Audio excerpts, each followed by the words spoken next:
Ben goes down on the way around, but he's not giving up. And he's looking good! Anyway! Ben Cumberland, a 13:06. Amazing. Officially. That is the world record to beat in the new setup. The monkey is off his back. Braden Myers is your 2019 STIHL Timbersports World Champion.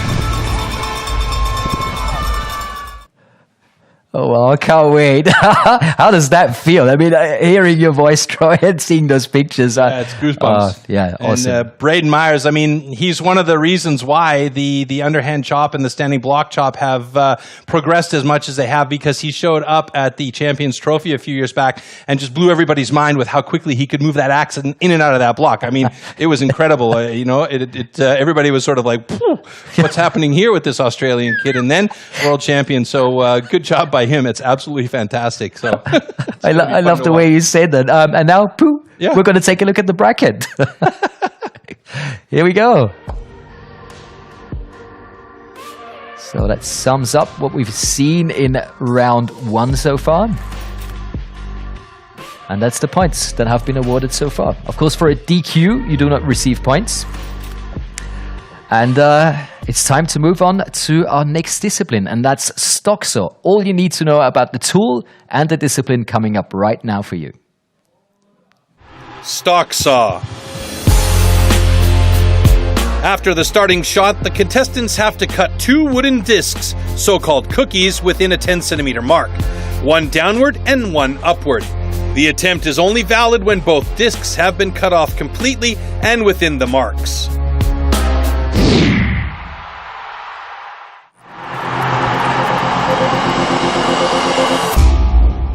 The STIHL MS661CM stock saw is used in STIHL Timbersports as the ultimate test of operator skill. Designed for the toughest jobs in forestry, it produces approximately 7.3 horsepower, has a displacement of 91.1 cc, and weighs 7.4 kilograms. To ensure evenly and fairly matched saws, professional STIHL technicians prepare and test the saws before each competition.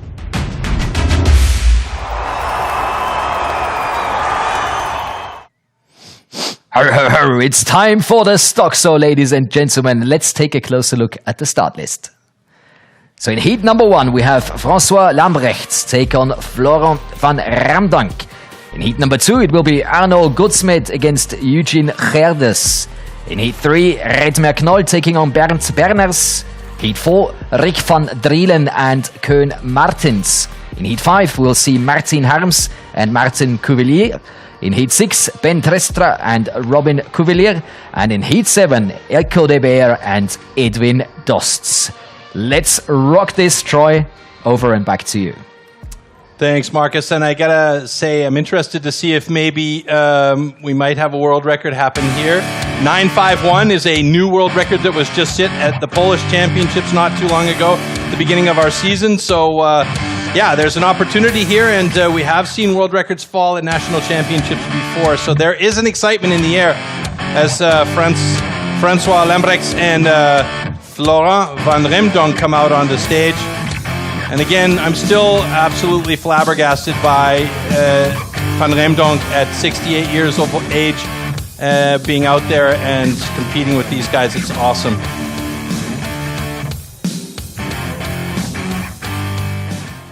So again, here we have the STIHL MS661 stock saw. This is essentially the same saw that you can go out and buy at your local STIHL dealership. And this is a precision tool that has not been adapted, changed, or anything. There's been no changes into the blade or the chain. There's been no motor changes at all. It's been set up by a STIHL technician to make sure that both saws are operating exactly the same, so this competition is fair.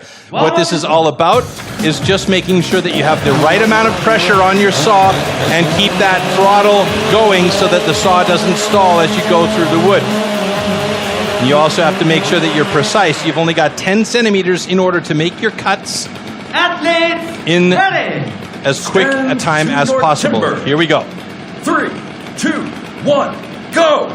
And this is absolutely gas heads competition. Van Remdunk with a great start, but it's Lambrechts who's got the good pressure as he starts his upwards cut a little bit quicker than Van Remdunk. And now it looks like he's going to get through in a time of 12:54. Great time, and it's a personal best for Lambrechts, and Van Remdunk gets second place here with a 14:15. So that puts him into second place in the overall. But we do have an investigation on stand A by the looks of it. So Francois Lambrechts on stand A with a time of 12:54. That's a personal best for him. But we've got good cuts by the looks of it for all these guys. So there's some happy faces out there. Nice. All right, so we have our first scores in for stock saw. And that means the scores will be added up. There you see in the orange field, first and second place. That means their scores from earlier are added to their scores from this heat here. What a great start, though, by Van Remdunk. He got up there very, very quickly. He just didn't have the pressure going through, where you could see Lambrechts had really good pressure, no real downswing as he came back up for the upstroke, and his timing was very, very good. And there you could see, again, Van Remdunk, no downswing as he came back for his upstroke as well, but he just didn't have the appropriate amount of pressure. He might have put a little bit too much pressure on there, and that saw blade got slowed down a little bit. And there, Bart Jansen gives him the thumbs up, and who's excited? Van Remdunk is excited. So there you see our first heat sets our first two positions in stock saw. Lambrechts in first and Van Remdunk in second. That means in the overall standings, those two guys will take over first and second place because they received the points so far. But there's still 6 more heats to go where we're going to distribute some more points in this stock saw. And this is the event for all the gas heads out there that like the noise and the smoke and the smell. It's awesome. Stage is set. And you can see those two stock saws sitting there on stage. They're actually sitting in a custom-made rubber pad. Now, in years past, they would put down like a flat rubber pad so that the saws would not hop away from them, because in the past the saws had hopped away, but now they have these custom-made rubber pads with a foothold so that the athletes can hold the saws exactly where they need them. Coming onto the stage, Arnold Schmidt, and he'll be going up against Eugen Gerdes in heat number 2.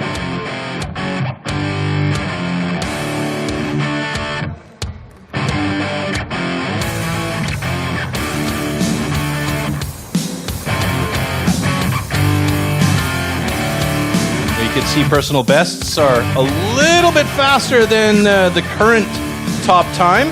Time to beat 12:50. So let's see how these two gentlemen do as they get their start marks set up for those first cuts.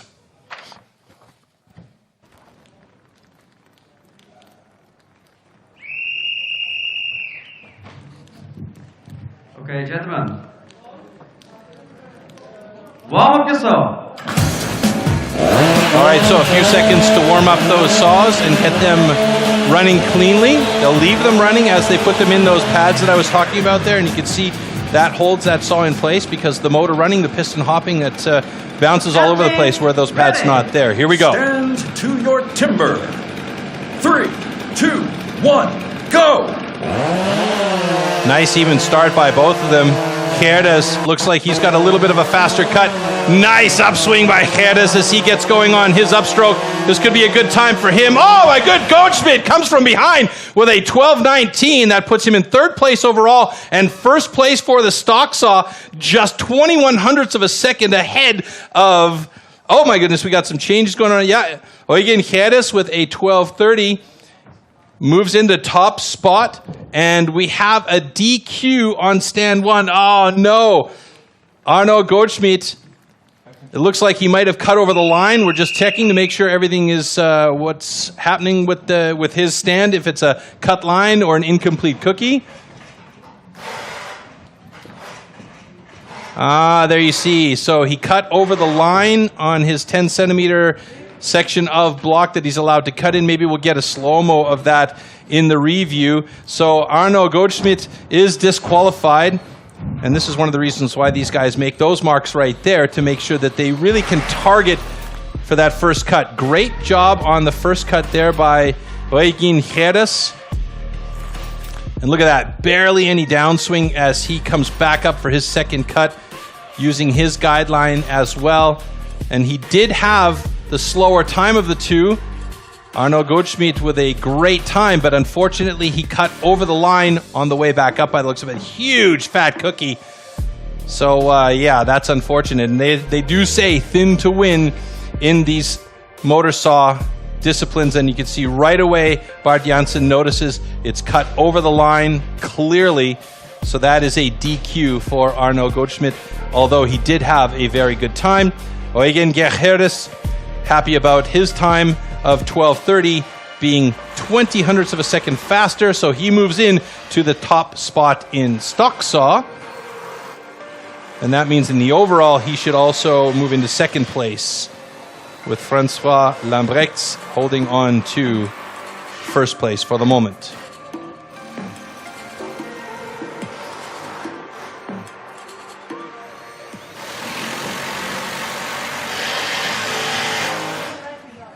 Well, I feel really sorry for Arnold Goldschmidt, I have to say. 2 DQs, and he would have had a really good time at this stage. Trey, what do you do if you have 2 DQs? Do you still continue, or do you kind of let things go in a situation like this? Well, you can't give up. I mean, it's a competition. If you give up, you might as well not even bother going to the competition. So I thought you were going to say that, but I had to ask the question. These guys aren't the types of people to just say, "Oh, I've got 2 DQs, so I'm going to stop now." Okay, I mean, they're competitors. They're battling for points, and they're going to do everything they can to try and get back into it. But and for got him, nothing to lose. It's going to be difficult now because he's got 2 DQs, so he's really going to have to be near perfect for the rest of the competition if he wants to be in there. To reach the second round. Second round, exactly. So risk everything in the third discipline. Basically. I mean, it's going to be tough for him. I don't know if he's going to make it, quite honestly.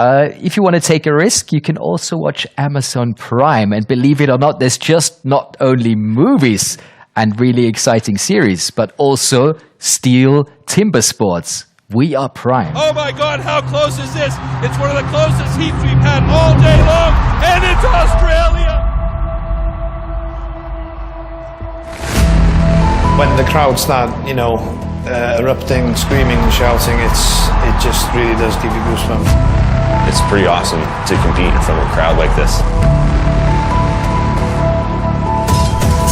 I've been working my ass off the last 5 years to get to this point. Is it going to be the checker moment? Yes, it is! And the crowd goes bananas! He moves on, then goes down. He's looking good! It might make some people nervous. It doesn't make me nervous. It makes me ready to go. To come here to the World Championships is one of my dreams. It has been ever since as a kid.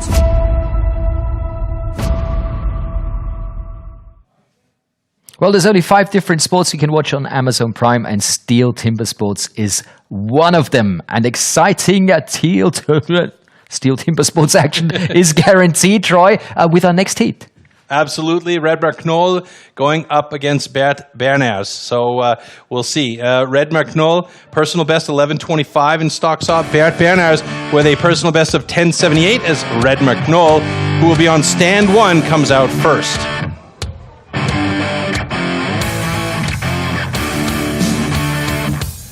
Those glasses hiding the eyes, maybe the eyes of determination or the eyes of fear. Who knows? Because he knows he's going up against this man, Bert Berners, who has a slightly faster time in stock saw.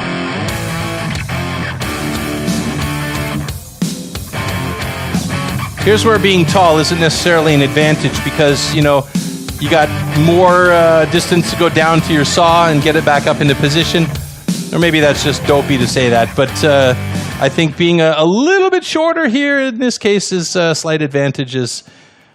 Especially with the differences being minimal. Just tiny. Hundredths of a second in some cases. Okay, gentlemen, warm up your saw.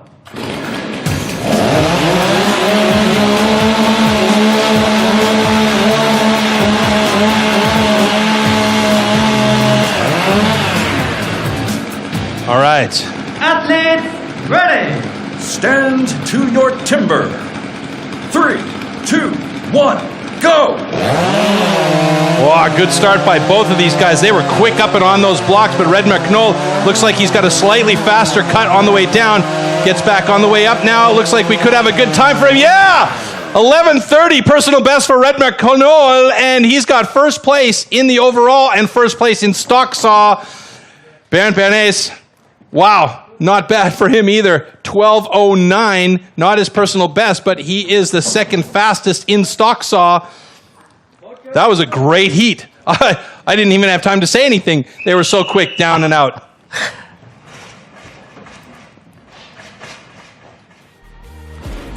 All right, take a look back here on the warm-ups, and you can see how quick were these guys getting in there.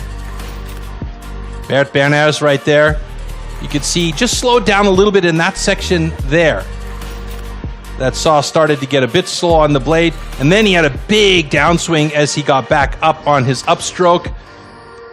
And the upstroke was very good, though. He had a nice upstroke, so had he been a little bit faster and cleaner on that downstroke, we might have seen a different result here, but as it stands, Redmer Knoll had the cleanest cuts, both on the down and the up, and I didn't recall seeing much of a swing underneath to get back into his upward stroke. So hopefully, no, we're not going to get to see a review of his, but Redmer Knoll, personal best time of 11:18, sits in the top spot and has created the time to beat for everybody else. Bert Bernays sits in second place in the stock saw, and he sits now in fifth place in the overall standings, with Redmer Knoll having 23 points total, sitting top of the overall rankings. But will that change? We'll see in the next heat with Rick Van Drielen and Koen Martens, these two mighty mountain men going at it once again.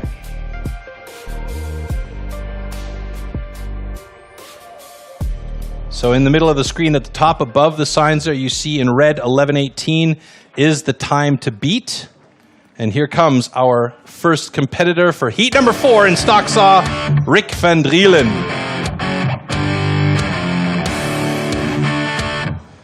As we said off the top of the show, his sister Kim is married to Elko de Beer, so this truly is a family affair. And Koen Martens, the man who had the lead with the fastest time in the underhand chop, will he have a solid time here in the stock saw and take over the overall lead? Personal bests for both of these guys is not that far apart, only a couple hundredths of a second. And you can see Koen Martens there, precisely measuring out his cut start and cut finish. Rick Van Drielen, both of these guys, veterans of the sport as they do their last-minute checks and setting themselves up on the blocks. Another thing that's very important to pay attention to is there is a line at the top of the block, and the hands have to be over that line. This is something that we saw in another event recently where the hands were not over the line and the athlete was disqualified because the hands were not in the right position. So this is all very, very important. There's small little nuances that play such a role here. 1, go! Oh, wow, look at this. These two guys are so evenly matched up here. Rick Van Drielen, Koen Martens, pretty even. Koen Martens with a slight advantage on the upstroke. Let's see who's going to get it first. It's Koen Martens with 11:01, fastest time of the day, and Rick Van Drielen with the third fastest time on stock saw with an 11:75. That puts Koen Martens back into the top of the event, and he is the winner of stock saw thus far, but we still have 3 more heats to go. But that gives him 24 points total, which puts him atop the overall rank. And let's take a look here in the slow-mo. Some good time with adjusted times now, looking like they've gotten even faster. Koen Martens with a 10.92 after adjustment, and Rick Van Drielen with an 11.54. Let's look one more time. There you can see Koen Martens had a little bit of a high set as he got into the log for the first cut. And here's where it's all about that control and precision. Nice thin cut for Rick Van Drielen right off the hop. No downswing at all as he transitions to the upward stroke. But it was Koen Martens who had just a little bit more of a smooth run on the upswing. Speaking of upswing, Booma messing around with the camera in here is distracting. And Koen Martens knew that he had a good time there. Very good job by the favorite, who has so far not disappointed in his performance today. Fastest time in underhand, and now the fastest time in stock saw. Rick van Drielen, third fastest time in stock saw, and Redmar Knoll sitting in second with a personal best. And then the overall standings, there you can see those three guys stay in the top three positions. So no changes there. We just saw the changes happening around in the lower, but we still have a few more heats to go. 3 more, in fact, 5, 6, and 7.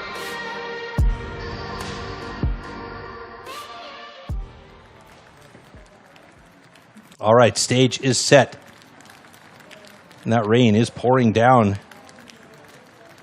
That is an unfortunate situation for the guys there. Always nice to have, you know, nice weather for these events. It just makes the attitude and the headspace a little bit more fun too. But they're so focused on everything that's going on. As Martin Harms comes out onto stage, he'll have stand 1, and he'll be going up against Martin Cavalier.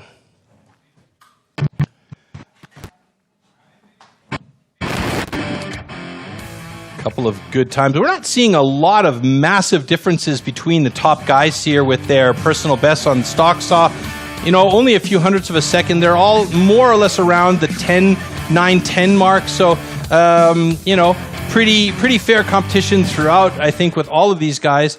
Let's just see about, you know, we talked about it off the top of the show.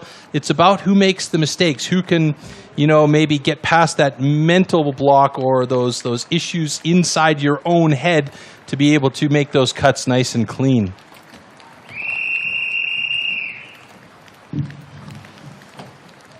Okay, gentlemen, warm up yourself.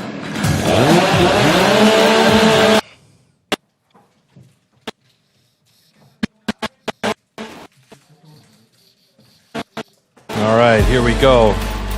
Martin Harms. Martin Cavalier. Stand to your timber. 3, 2, 1, go!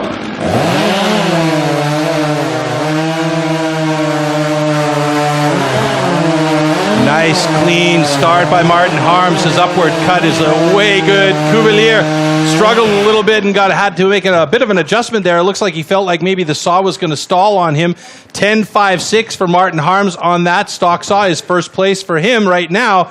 So he pushes Koen Martens down, who had a 10.92. There might be an adjustment in that time to make it even a little bit faster. Martin Cavalier, unfortunately, he had to stop and drop the saw out of the cut a little bit in order to make sure that that blade kept turning. So let's have a look back here what happened. So right there, closest to you is Cavalier, and you could see a little bit of a choppy downward cut there. And already Harms on the other side was on the upward cut, and there's that readjustment that cost him that time. Here we go with Martin Harms. Nice thin to win first cut. Yeah, hardly any downswing as he gets set for his upward cut. Nice time by him. Yeah, and he's happy with that one. He looks at the time and goes, yep, I'm cool with that. A 10.42 puts him in the top spot, just ahead of Koen Martens. So, our favorite gets pushed down into second place in stock saw. How's that going to affect his overall? I think he'll be safe and stay in the top spot. Yes, he does. Martin Harms, though, moves up into third place, so that's good for him. So Koen Martens, Redmar Knoll, Martin Harms, top 3 in the overall standings.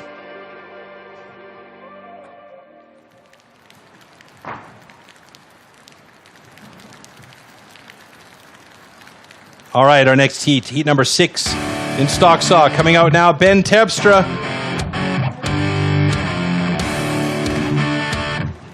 Ben Terpstra with a pretty solid underhand chop, was in 8th place there in his heat, so we'll see how he does. Robin Cavalier, the brother of Martin, coming out now in this heat.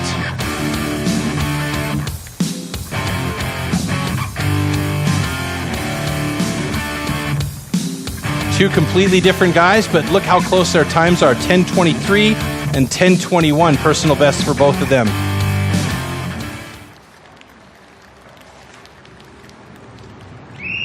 By the way, the BeNeLux national record is 10 even, held by Edwin Dost. And the world record, as I said, 9:51, held by Poland's Marcin Czukowski.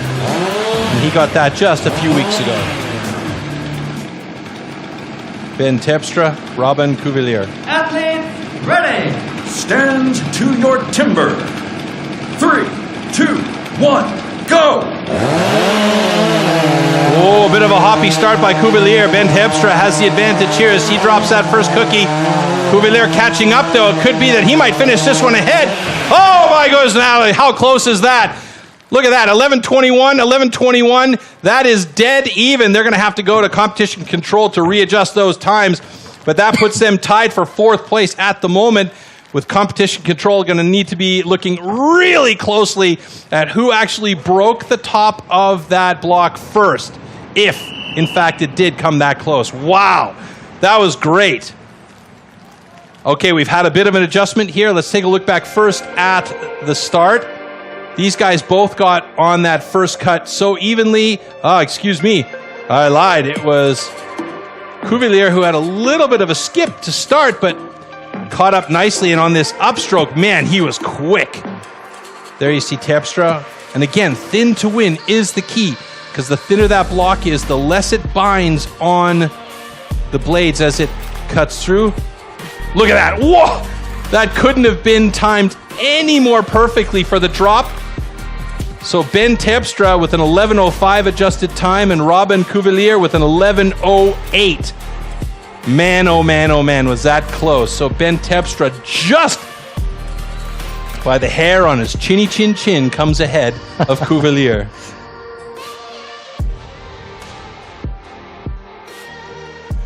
All right, and we are looking at that great heat one more time. That was a fun heat because they were so close. And look at the flourish by Terpstra as he brings his saw way up in the air. And there you see, in the stock saw, 3 and 4 for Terpstra and Cavalier. And in the overall standings, 5th and 6th place, but turned around. So, our last heat, heat number 7, getting ready, Elko de Beer and Edwin Dost. Edwin Dost holds the national record for this discipline, and that is a time of 10 even. How hard is it to get 10 seconds even with no hundredths or thousandths or anything on the back end? Really hard. Yeah, unbelievable. Elko de Beer, not that far back though, with a 10:03, and he's the first one to come out as Edwin Dost joins us on stage now. So there you see Elko de Beer 10:03 and Edwin Dost with a 10:00. Dost, Edwin Dost, 10:00. Why not? Have a little bit of fun with it. All right, boys, here we go.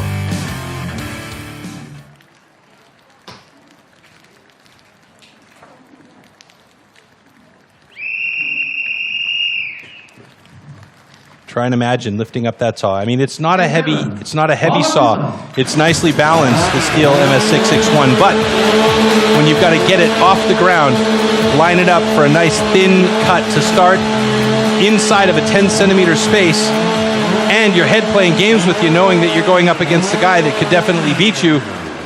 There's a lot that can play a role here. All right, here we go. Stand to your timber. 3, 2, 1, go! Wow, great start by both of them. Elko de Beer, Edwin Dost. Edwin Dost definitely looking good on the upstroke. Oh boy! Gets there in 10:43 and Elko de Beer with 10:29.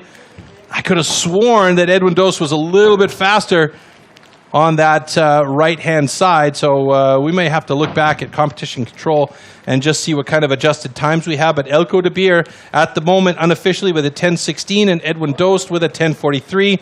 Let's see if that will stay as is. Looking at these cuts one more time. And the start.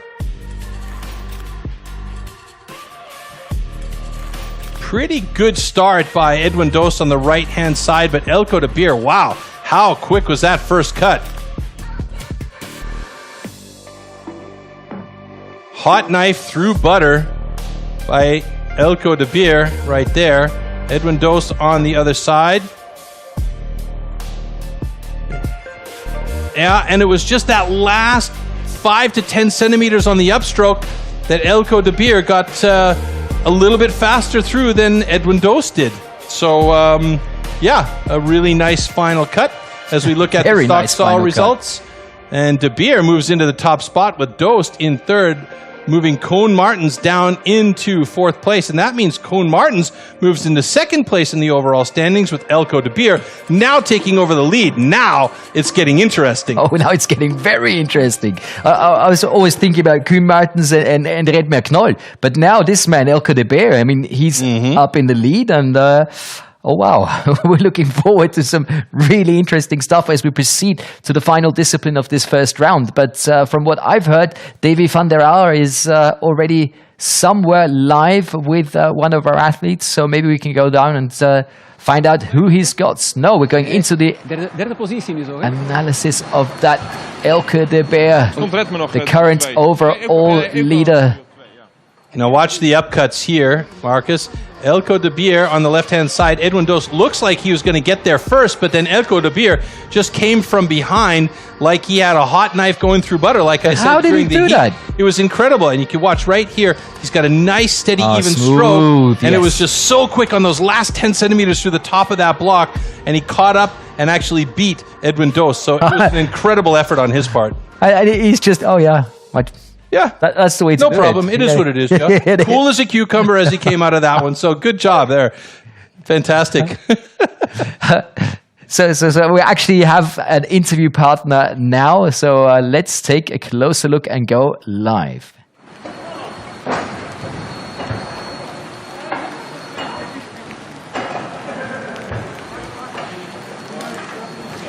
And when the rain begins to fall, in competition, not a personal best time in this discipline, but 10.42. It's a great time.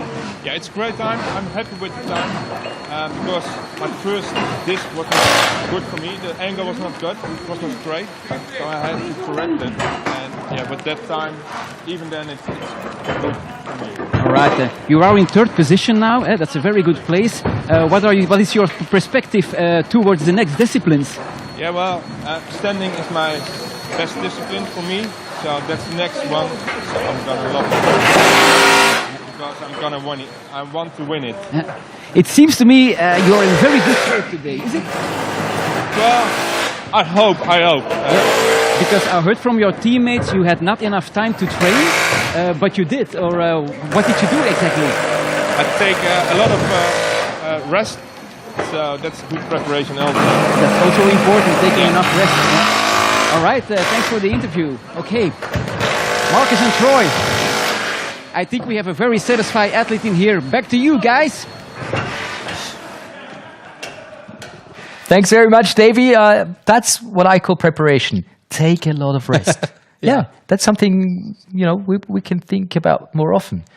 At least I know this man thinks about this more often, Troy. Yeah, I'd like to have more rest, but unfortunately with a busy lifestyle, that doesn't always work the way you want it to. But yeah, I mean, you know, it's like with any sport, you need to have rest and recovery in order to be able to allow your muscles in your body to recuperate so that you're really at the top form for when it comes time to be, you know, at that pinnacle of action. So these guys will be doing their best to get to the top positions in their respective nations, whether it be Poland or Germany or BeNeLux, where we're at now, so that when they do come to the World Championships or the European Championships, that they will be peaking, as they say. So, well, Troy, yeah, that's what we're looking for now. Let me give you a rest. We're going to go into a commercial.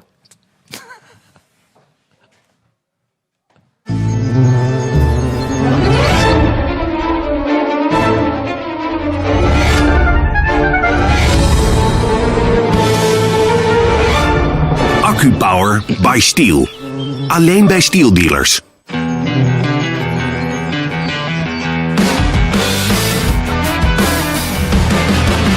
Een perfect gazon en meer tijd voor je tuinprojecten.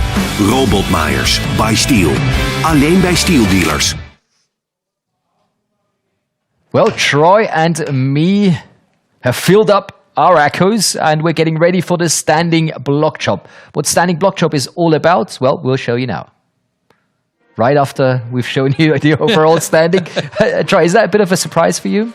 No, because it's always sort of, it mixes up as the disciplines go through, and we're coming into the third discipline now where we see that Koen Martens, who was the overall leader after the first discipline and did hold on to it for a portion of the second discipline, has now been moved down to third place overall. So, and like we said, anything can happen, but, this is also an important discipline coming up, the standing block chop. Oh, yeah. Because here's where the guys that are proficient at this particular discipline can gain some points. And remember, we got a certain number of guys that are going to be moving on to round 2, and the rest are going to get eliminated from competition here. So that's what's going to be telling to see who is going to move into round 2 is the standing block chop. Standing block chop. At the standing block chop, the felling of a tree with an axe is simulated. A vertically positioned wooden block with a diameter of 30 centimeters has to be cut through both sides. A powerful and precise swing with the axe is the premise of a good result.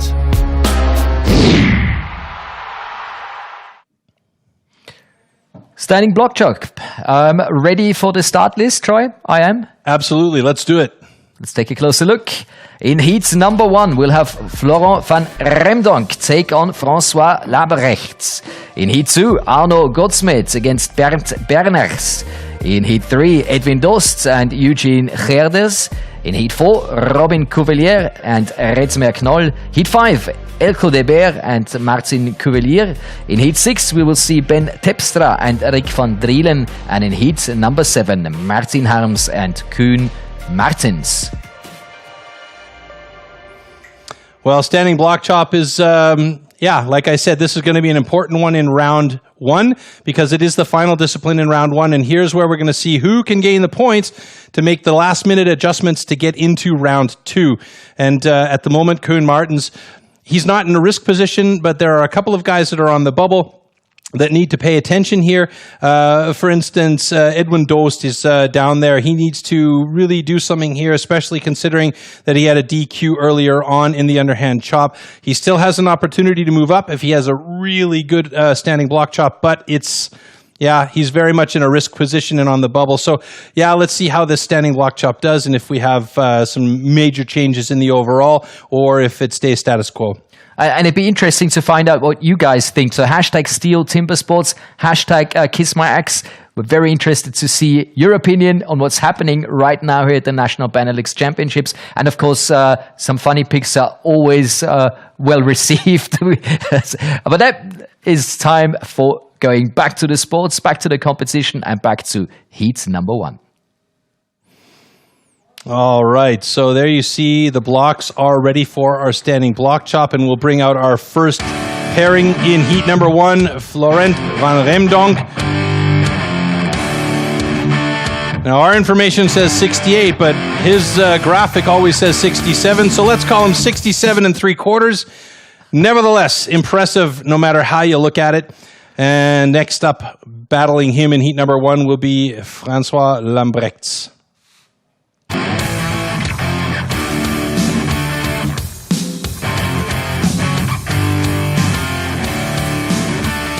So personal best for both of these guys are up above the minute mark. Just to give you an idea of where the world record is at for the standing block chop, 11:03. That's unreal. That is unreal. An amazing time. That's held by Matt Kogar from the USA. He got that back in 2018. The BeNeLux national record is 18:54, held none other than Koen Martens. So that's we know not too bad as this well. is a discipline that he can definitely benefit from having skills on it. Here we go with our first heat. Van Remdunk, Lambrechts. Go!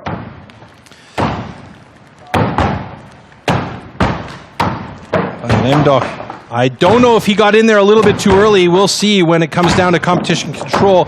And Lambrechts, a big hop by that blade from Van Remdunk. That's twice now, as his angle was just a little bit too much, and that's going to get in his head a little bit as he tries to reposition and re-angle that blade. You can't have it too steep, otherwise it'll skip off the block, but if you don't have the right angle, you're not going to be cutting in appropriately. And now Lambrechts moves to the other side gingerly around the blocks and pieces of timber that have fallen off of there as he slabs out. And on the far side, Van Remdunk just passing the 40-second mark as he finally moves over to the backside of his block. Lambrechts still pushing through as we pass the 50-second mark here.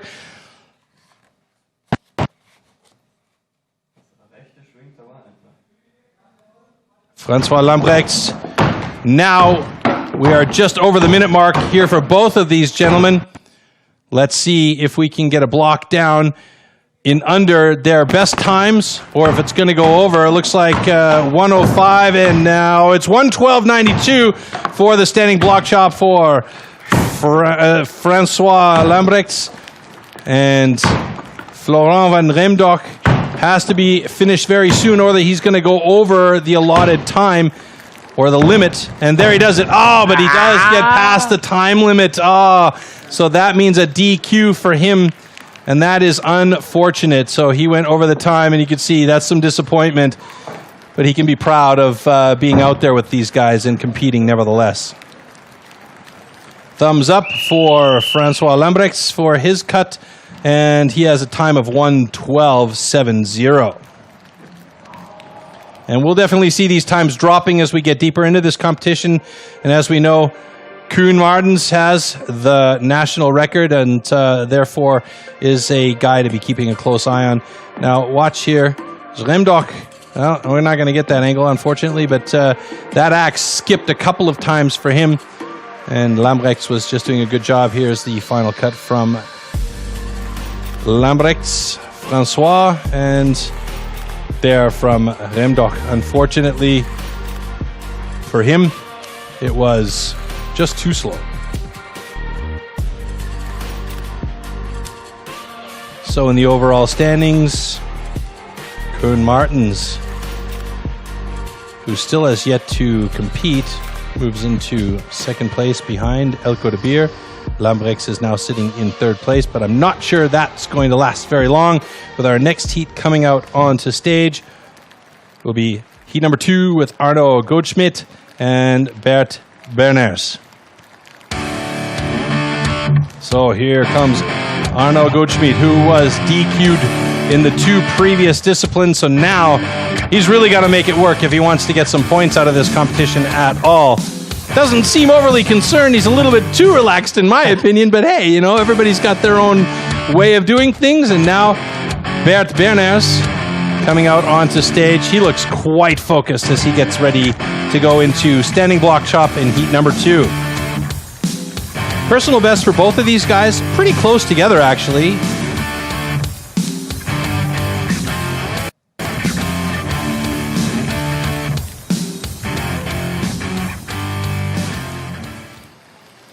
And same situation, you can see lubing up that axe head to make sure that those first few hits aren't stuck in the block.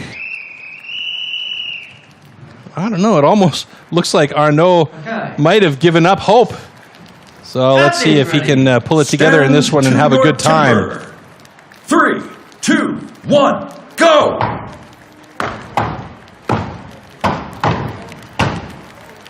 Almost lost sight of Goldschmidt's block there with the big slabs coming off there, doing some nice precise hits. And there we see Berners also getting really deep in. His backswing is a little bit shorter, but it seems to be working for him as he is getting some nice pieces off of that block. And I believe he might be, oh no, I was wrong there. It's going to be Goldschmidt going over to the other side first. He's looking to try and beat his best time of 58.40. Berners' best time of 54.06. They're coming in on the 40-second mark here now. Oh, big catch by Goldschmidt as he gets that axe caught in there. And Berners now just nearing 50 seconds, passing it. That's looking a little wiggly now. Finally going to get through there. One more hit should do it. No, I'm going to be calling 2. Yes, there it is. 10045 for Bert Berners.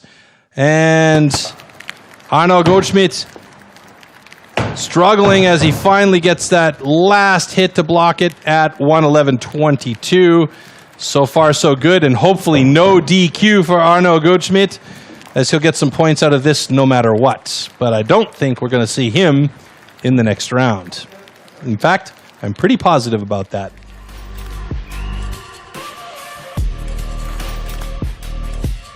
And you can see he's not really using his hips on the swing. He's using more of his arms. Meanwhile, here we see Berners taking a little step back, twisting his hips onto the other side. This looks better on the backside for Goldschmidt as he gets his whole body involved in the situation. But, you know, when you get tired, getting the whole body working is a little bit more difficult, and these guys have gone through 2 disciplines already, and you can see the big exhales on each hit by Berners there. Nice big slab coming off.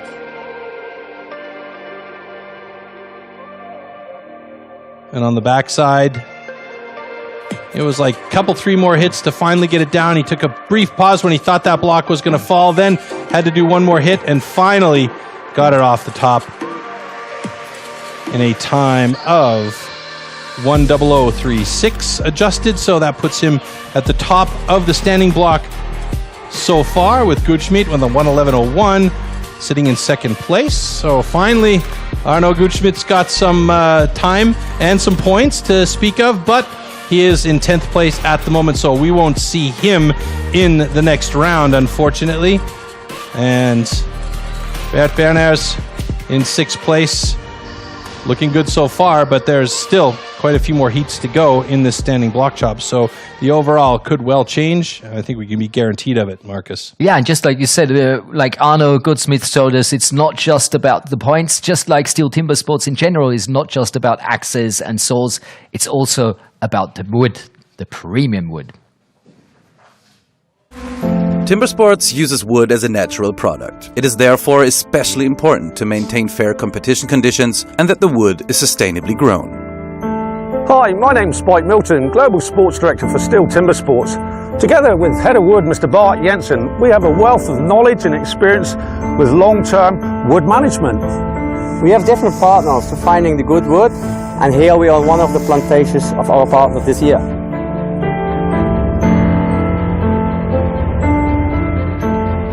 One of the biggest challenges that I actually have as part of my role is to work with our wood suppliers. There are some beautiful young trees. These young trees are the future.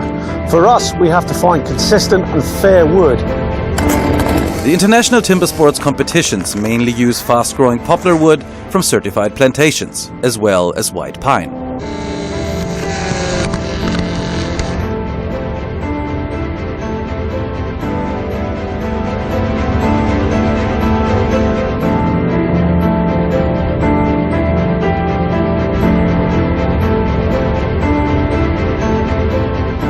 After all our STIHL Timbersports competitions, the spent wood is collected and recycled.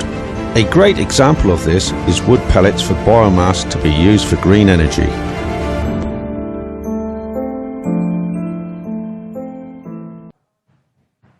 Always great to see what wood is all about. Troy, I mean, you've been working with wood for many, many years. What makes the STIHL Timbersports competition so special?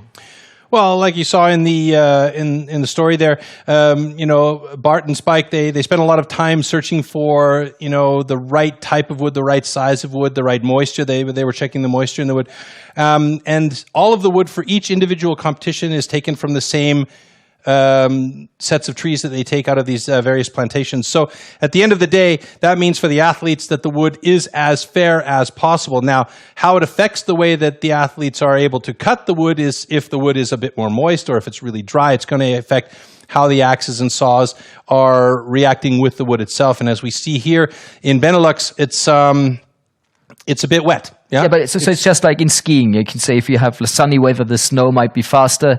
If it's moisture and cold, kind of not so dry, you're going to slow down. And with the wood, it's pretty similar. Similar idea, right? Okay. So, I mean, basically what they're looking for is a nice balance of moisture in the wood so that it doesn't get chippy and crumbly, but at the same time, you don't want to have it too wet so that, you know, it's like trying to hit through cement. And also, they pay a lot of attention in making sure that the wood that comes to the competitions has no knots in it at all, because trying to cut through a knot, especially with an axe, is really difficult. And you saw there on a couple of occasions where the axe skipped off of the block because of a bad angle. Well, a knot can cause that to happen even if the angle is good. So the wood is very important, and that's why these guys take such care in making sure that the wood that comes to these competitions is fair for everybody that's participating.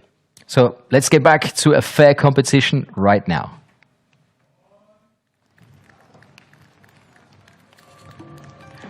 All right, Edwin Dost going up against Eugen Geres. In this final round. Yeah, in rounds number final one. Discipline of round number one. Round number one, yeah. Stand to your Couple timber. of pretty evenly matched guys here. Let's see how it breaks 1, down as go. they get going. Here we go. Edwin Dost a little bit faster with the axe than Geres. But Geres is slapping out some nice big pieces on his block. So as you say, you know, he's got some good wood there.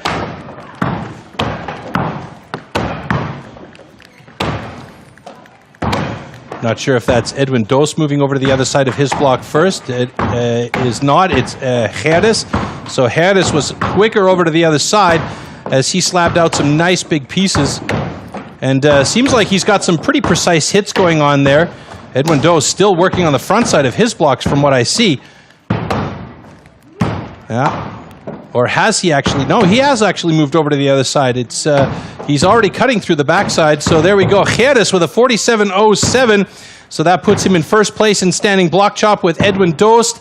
Still trying to get through it. One more hit should do it. No, my count is way off today. 57.06 is second place for Edwin Dost. So Geres in the top spot with a time to beat of 47.07. Edwin Dost in second place with a 57.06.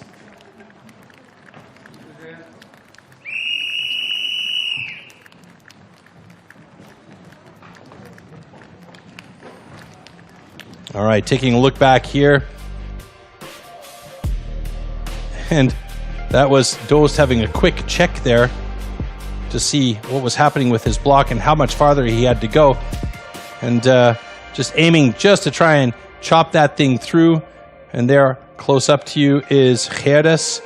You could see pushing off of that back foot, twisting his hips, and then putting everything from his core muscles and his core strength into the blows on that block.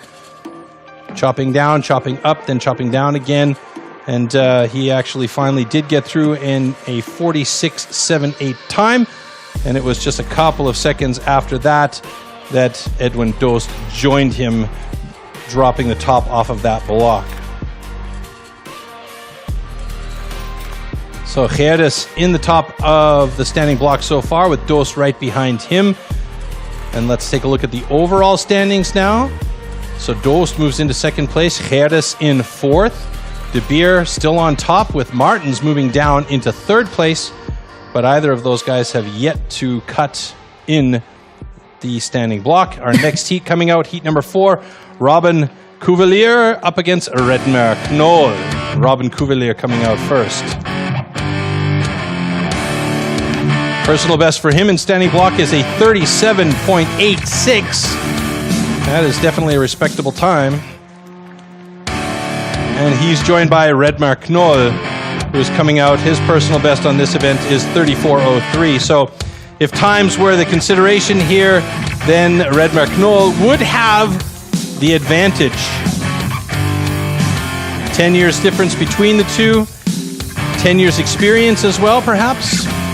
Let's see.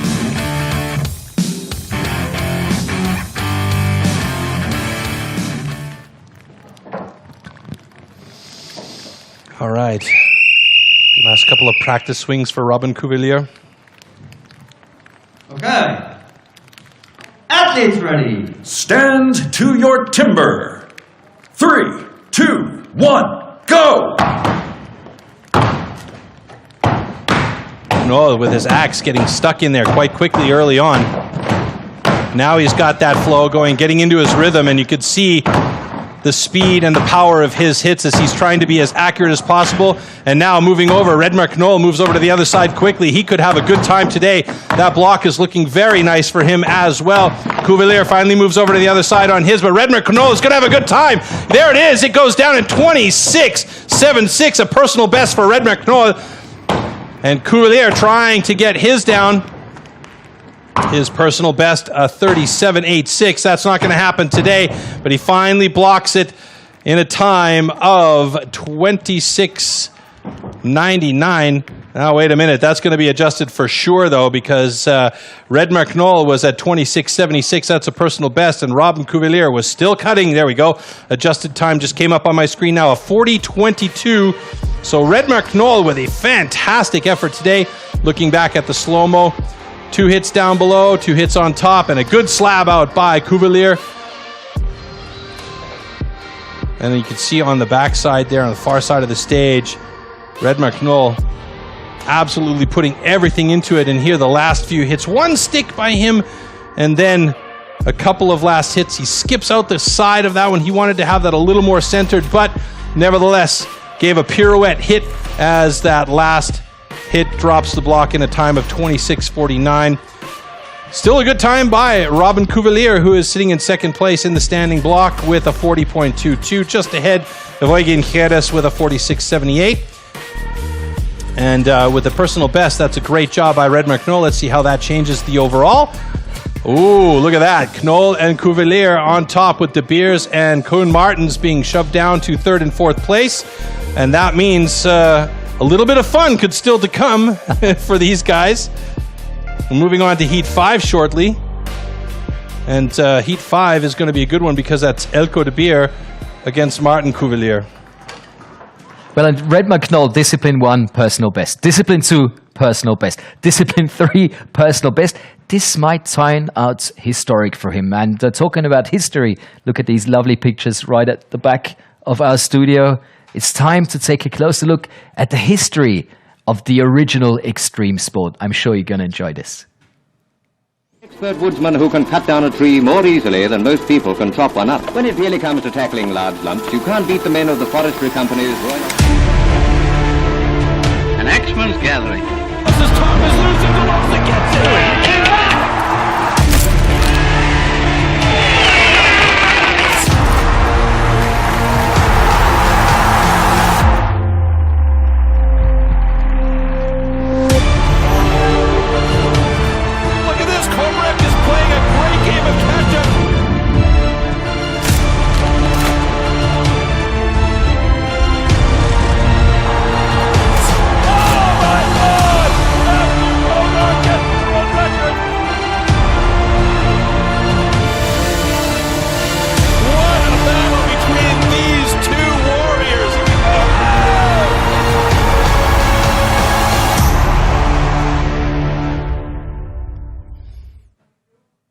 And that means we're going right back to the competition as standing block chops, heats 5, 6, and 7.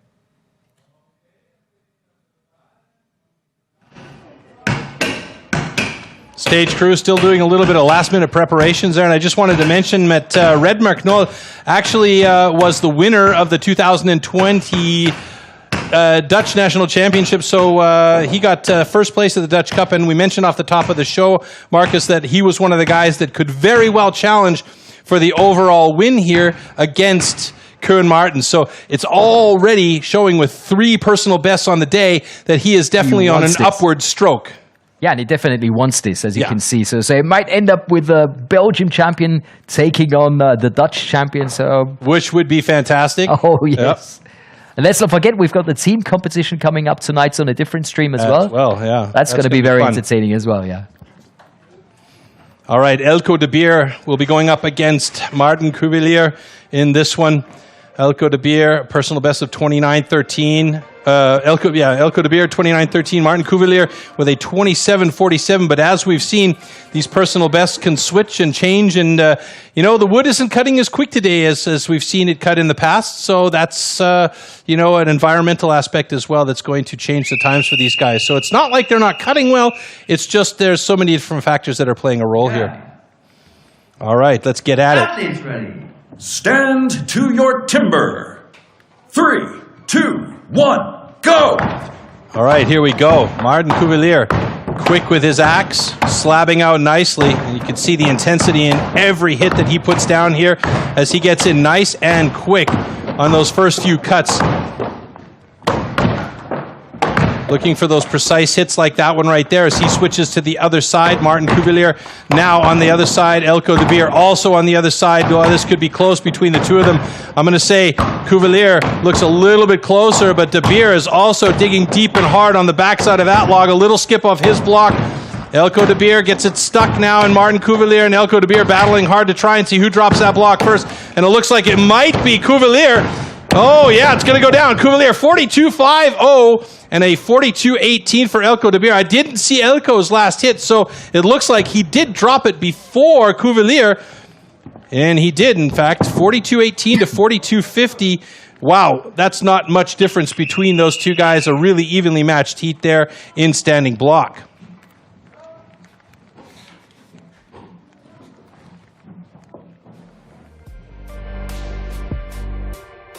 So first few hits there by Elko de Beer.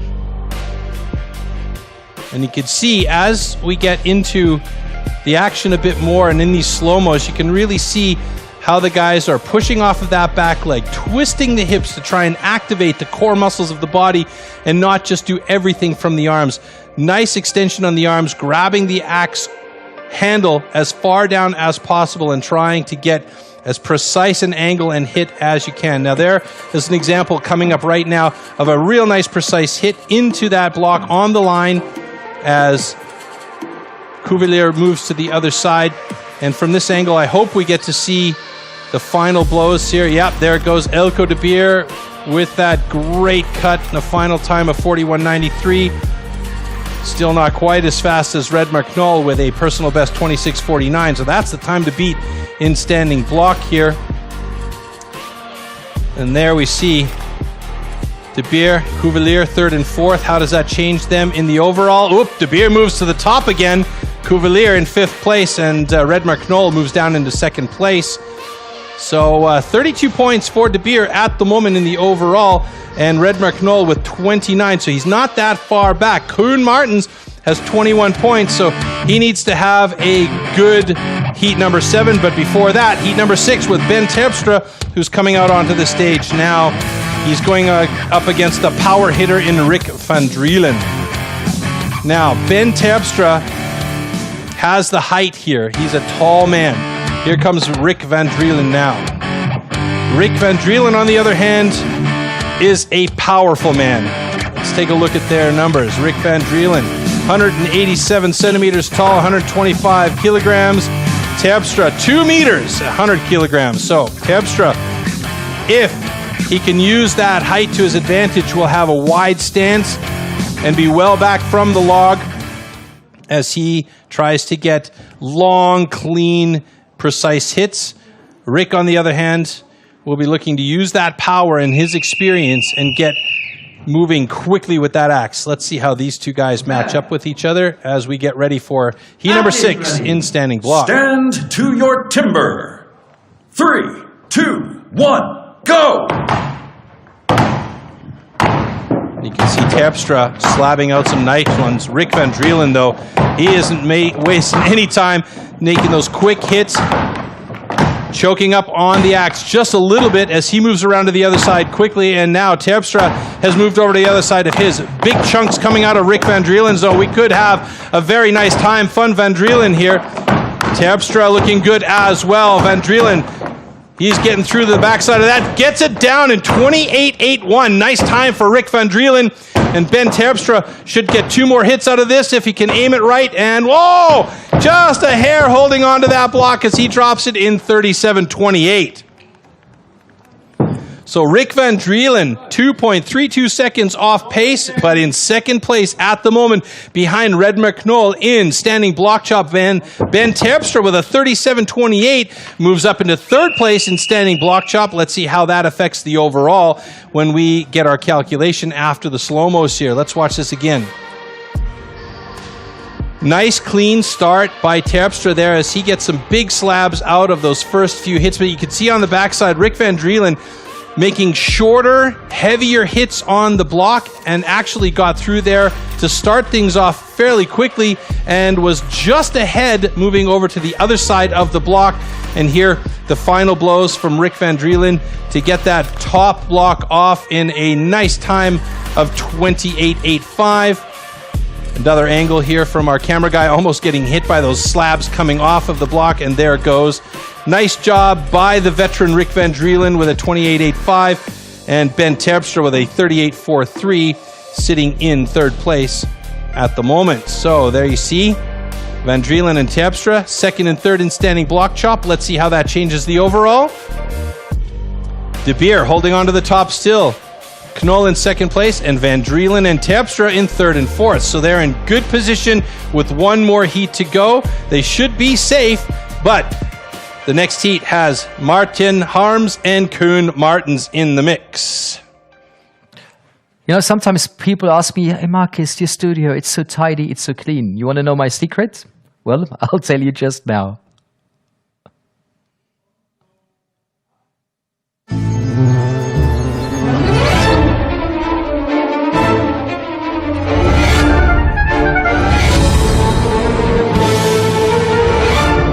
Accu-power by STIHL. Alleen bij STIHL dealers.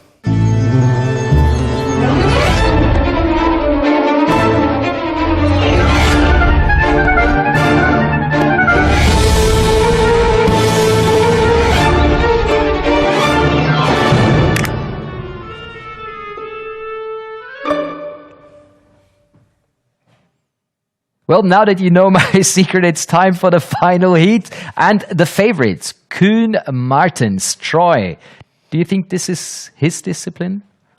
Well, yeah, I mean, Koen Martens holds the BeNeLux national record for standing block chop, so that tells you everything you need to know about the fact that he is absolutely capable of rocking and rolling in this particular discipline. So if he can put down a very good time, which we expect that he will do, then it's going to mean he's going to take over the top spot again. And he seemed very confident. He seemed very confident. Although he didn't have the top spot in the stock saw, he was still solid, and we'll see how he does here.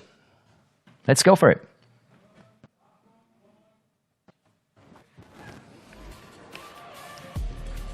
So pretty evenly matched, these two guys. Both the same, well, roughly the same age. Martin Harms, a bit older, a bit heavier, has the advantage of weight here, but Koen Martens is such a slick competitor. Stand to your timber. 3, 2, 1, go! Watch the axe speed of Koen Martens. And Martin Harms, oh wow, he's also really quick with the axe. Big stick by Martin Harms though, but he gets a nice big slab out there. Working well on this side as he moves over to the other side of his block, but Koen Martens is already there working on the backside. Oh, Koen Martens, a little bit too expectant that he's going to get that down, but he's got himself a 24.13 time that puts him into the lead in standing block chop. That means he wins this discipline. Martin Harms with a 29.61, fourth place in standing block chop, and that means we're going to have some changes again in the overall standings. Koen Martens should be back on top.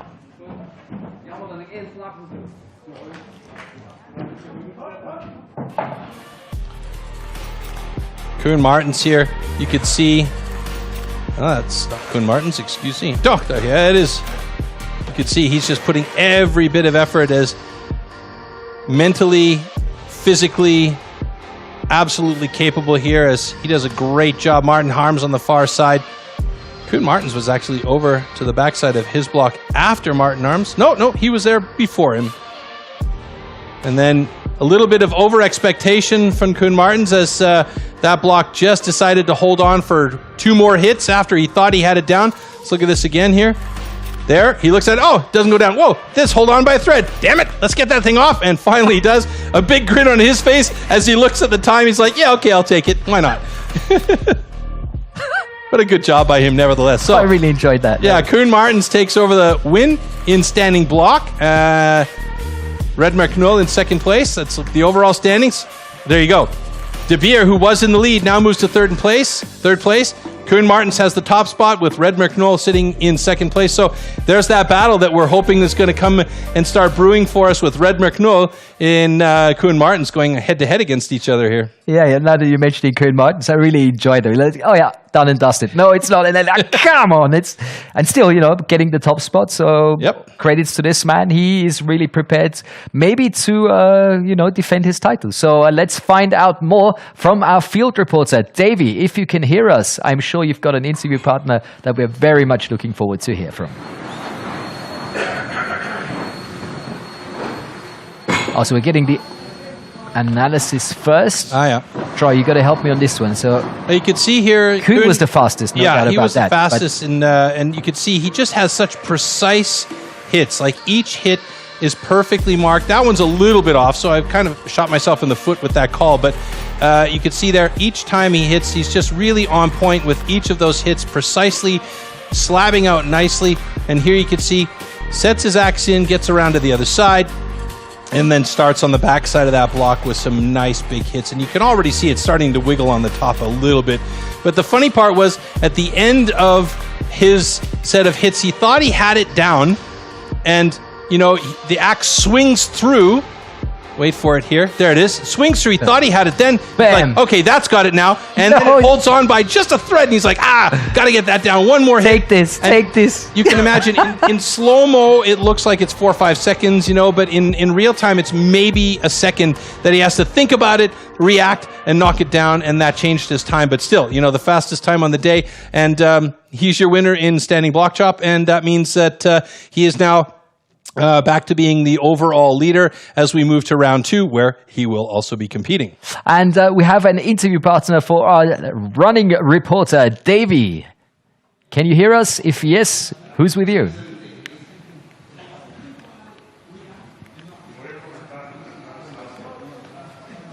So Davey's still waiting for us, Troy, obviously. Ben Terpstra, 6th position in the overall standings. Are you happy with this discipline? Yeah, not happy enough. I wish I could be in the top 3. That should be the best, but yeah, I'm through in the next round, so that's the most important thing. So now just pick up my points and see how it goes. Yeah. What's for you the most valuable skill in this discipline, in the standing block chop? Standing block chop, yeah, if you have a good axe that cuts really deep. Yeah. And I use the banana most of the time. That's a good axe, but this axe was sticking so much and you can't keep the pace up. Every time when you put it in, you can't smoothly put it back, so that's not the way you want it. No, of course, yeah. I saw a lot of strength coming out of the hips. Is that a movement that you have been exercising the last few months? Because I heard you are going to be a father soon. Yeah. Congratulations, man. That's wonderful news. Is it your first baby? Yeah, it's going to be my first. Okay. Yeah, it's coming in the beginning of December, so yeah. The beginning of December? Yeah, so 2 more months now, so yeah, we're getting close, so... All right. Yeah. Do you have a special message for your wife, maybe right now? Yeah, love you, baby. Love you, baby. Okay. Yeah. All right, thanks for the interview and good luck. Okay, man. All Thank you. Marcus and Troy, what I want to say, I like the image of Troy standing behind or standing on his pupitre, as they say. It looks like a teacher to me, Troy. Yeah, trying to educate a little bit back here, but it's not really working so well. Marcus? Well, I've been educated a lot. I mean, Davey, you telling us about hip movements and somebody being a father soon.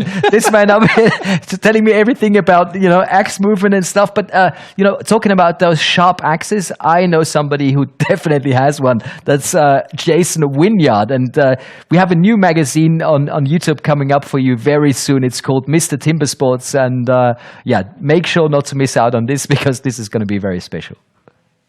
Timbersports World Champion, the Colossus, Jason Wynyard! Jason Wynyard is Mr. Timbersports. He showed everyone how good he is by winning Timbersports 9 times. I grew up watching Jason Wynyard. I would always pretend I was him. Man, I would just love the opportunity to compete with this guy. It's a super fierce competition and one that we all want to win. I believe I can beat anyone in this sport. Come on, Liverpool! Make some noise! An amazing hit on that block. 2-1.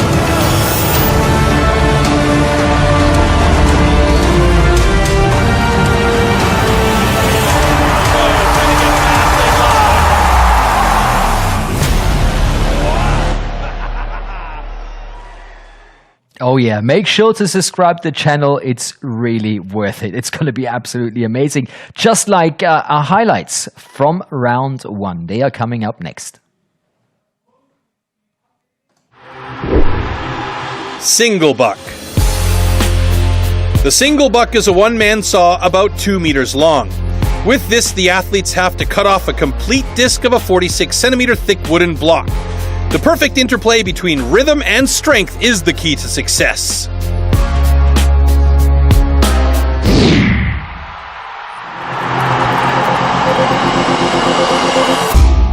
The 2 meter long cross-cut saw used for the single buck discipline is made especially for competition. A series of consistently patterned 10 centimeter long teeth are cut with a laser on one side of the saw and then hand sharpened. Saw teeth are divided into 2 types, cutters and rakers, just like on the old school saws. The saw weighs about 5 kilos and its base price starts at around €1,500.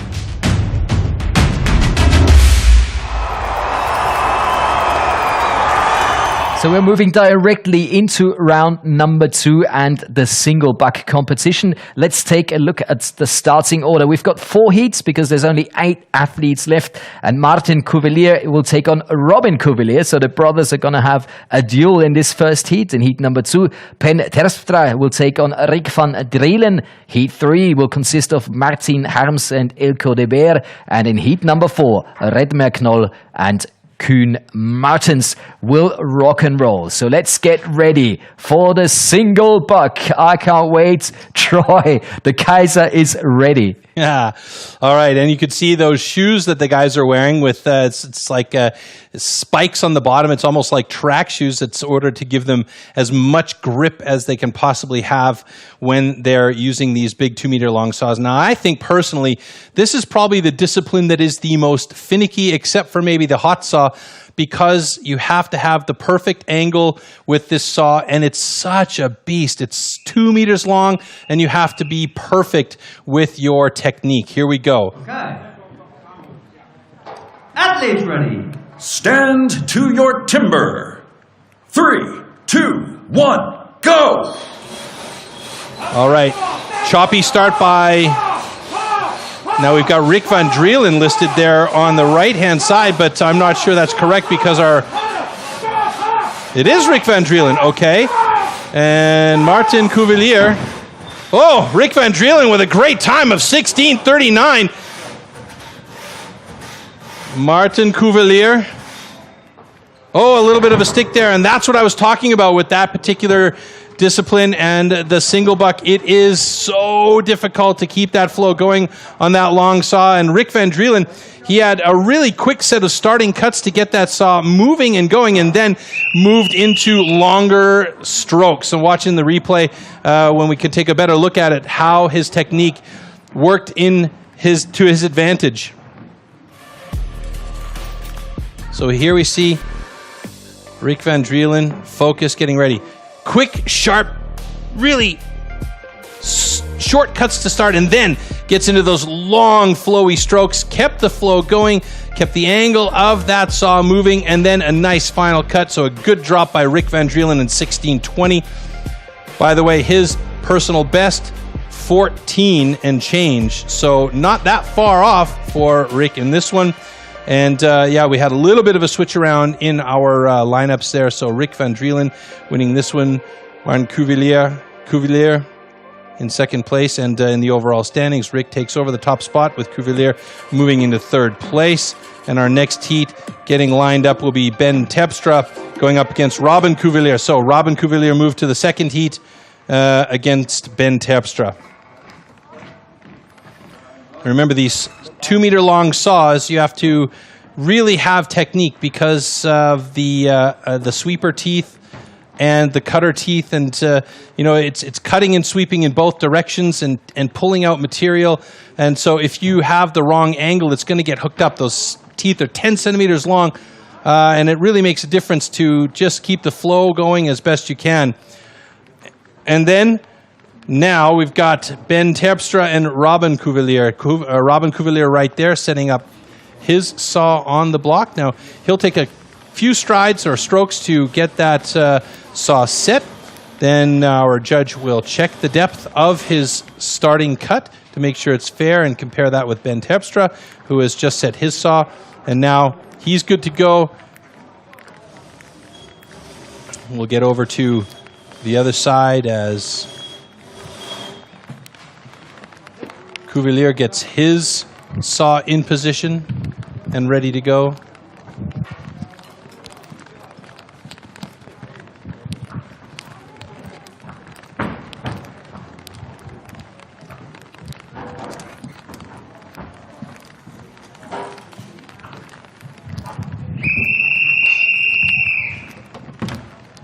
Okay.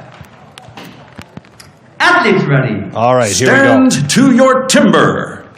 3, 2, 1, go! All right, Terpstra and Cavalier, both of them getting into it right away. Terpstra grimacing, using that entire saw. Cavalier doing his best. Terpstra gets hooked up a little bit. Cavalier, nice long strokes from him. Terpstra looking like he's going to get through there.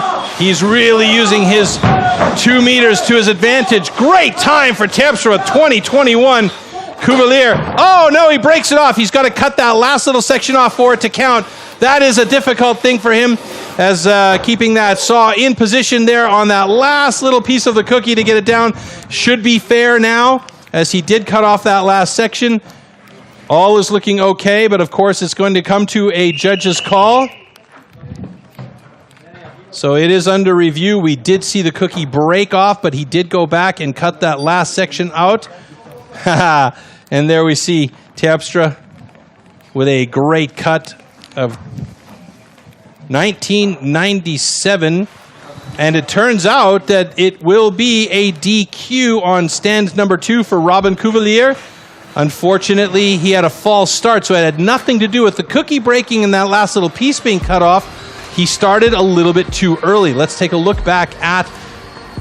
Oh, yeah, right there. It was just a little bit too early on the start for Cavalier. And Terpstra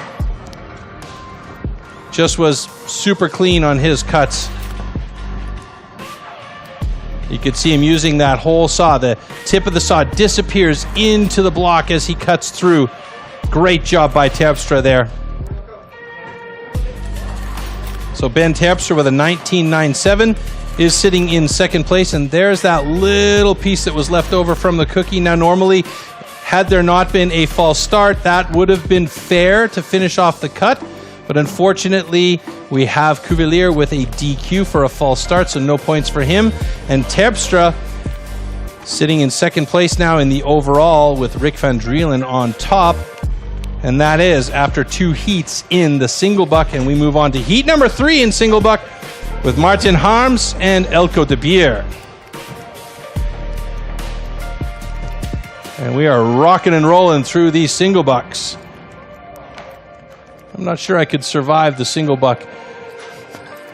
These are just beasts, these saws. 2 meters long, 10 centimeter long teeth, sweepers and cutters. And yeah, I mean, it's just a heavy amount of work in order to get this saw working, started, and imagine if it gets stuck or bowed and then you have to restart it. It's just draining. Ready. Stand to your timber. All right, here we go. 3, Martin Harms, 2, Elko de Beer. Go! So both of them opting for choppy quick starts, and then Martin Harms gets into those long strokes using his entire core strength to try and get through there nice and clean. Elko de Beer lagging a bit behind. Martin Harms gets stuck though, gives Elko de Beer a chance to catch up. Martin Harms though, he gets stuck now again. Oh, Elko de Beer has an opportunity here. Elko de Beer gets stuck. Martin Harms finally gets it through, and Elko de Beer drops it just slightly behind. But the time hasn't stopped on our screen, but we have 22.75 and 23.72 respectively for Martin Harms and Elko de Beer. Wow, that was crazy. Martin Harms getting the saw stuck 3 times, no less, and Elko de Beer had an opportunity to catch up, and then he got his saw stuck, and boy, oh boy, it came close at the end. Adjusted times now, we're looking at it. Martin Harms with a 22.42, sitting in 3rd place. Elko de Beer with a 23.46 in 4th place. You can see here those short, choppy cuts to start that saw moving, and then getting into those long strokes. And you can watch on the left-hand side of your screen right here, we get a stick by Martin Harms. Yeah, the angle was just a little bit too steep.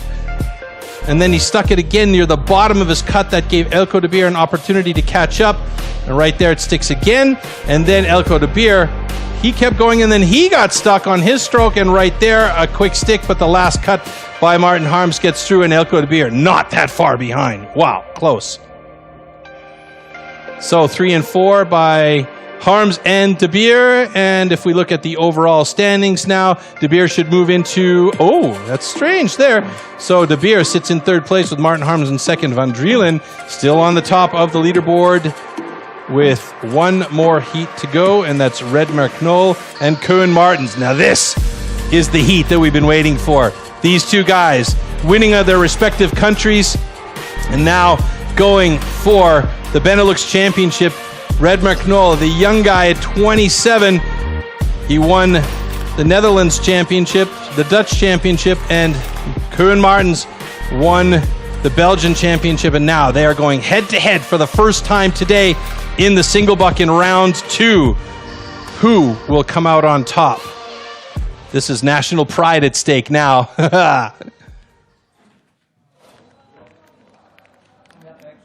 Bart Jansen, quick check with his gauge to make sure that the saw is in the right position and right depth. Redmer Knoll setting his, struggling a little bit to get those teeth into the position. So notice Koen Martens, his saw is very far in to the cut length, as opposed to Redmer Knoll, who's got his saw set mid-saw on the block. 3, 2, whose technique will be advantageous here. So Knoll, short cuts. Martens straight into it with those long strokes, and it looks like the advantage goes to Martens here as he is using every ounce of that saw, cutting through from tip to tail. Koen Martens looking good. Knoll, not that bad, but Koen Martens with a 15.17. Wow, fastest time of the day by a good second. Redmer Knoll struggling on the end there, and oh, that's going to be trouble for him. It looks like he might have to go back and cut that. I saw that there was still some material left. Could it just be threads, or is there actually a piece of the block left? We'll have to wait for Bart Jansen to give a thumbs up. Doesn't look like there's any problems so far, though, but it's not the result that Redmer Knoll wanted with a 25.07. That's a personal best for him, so obviously not his strongest discipline, but Koen Martens with a ripper of a time of 14.97 takes the win here in single buck. Let's look at this again. So there you see on the left-hand side, short, quick start strokes, and then just to get that saw going, and he's got his lube and wedger right there. That sounded dirty.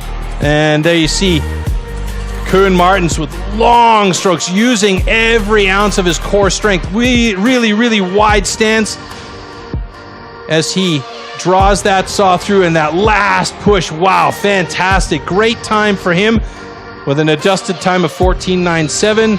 He is 1 23/100ths of a second faster than Rick Van Drielen, so he wins the single buck, and that's another top ranking for him. And he will undoubtedly move to the top of the leaderboard again. Here we see the single buck results. Koen Martens, Rick Van Drielen, Ben Terpstra, 1, 2, and 3. Great job by Terpstra. And in the overall standings, there you see, yep, Martens, Van Drielen, Harms, De Beer, and Redmer Knoll now down in 5th place. So he has got some work cut out for him, Marcus, as we move to springboard. Oh, wow. Koen Martens, very, very impressive, I have to say. And Davey, if you can hear us, we hope that you are with an interview partner right now.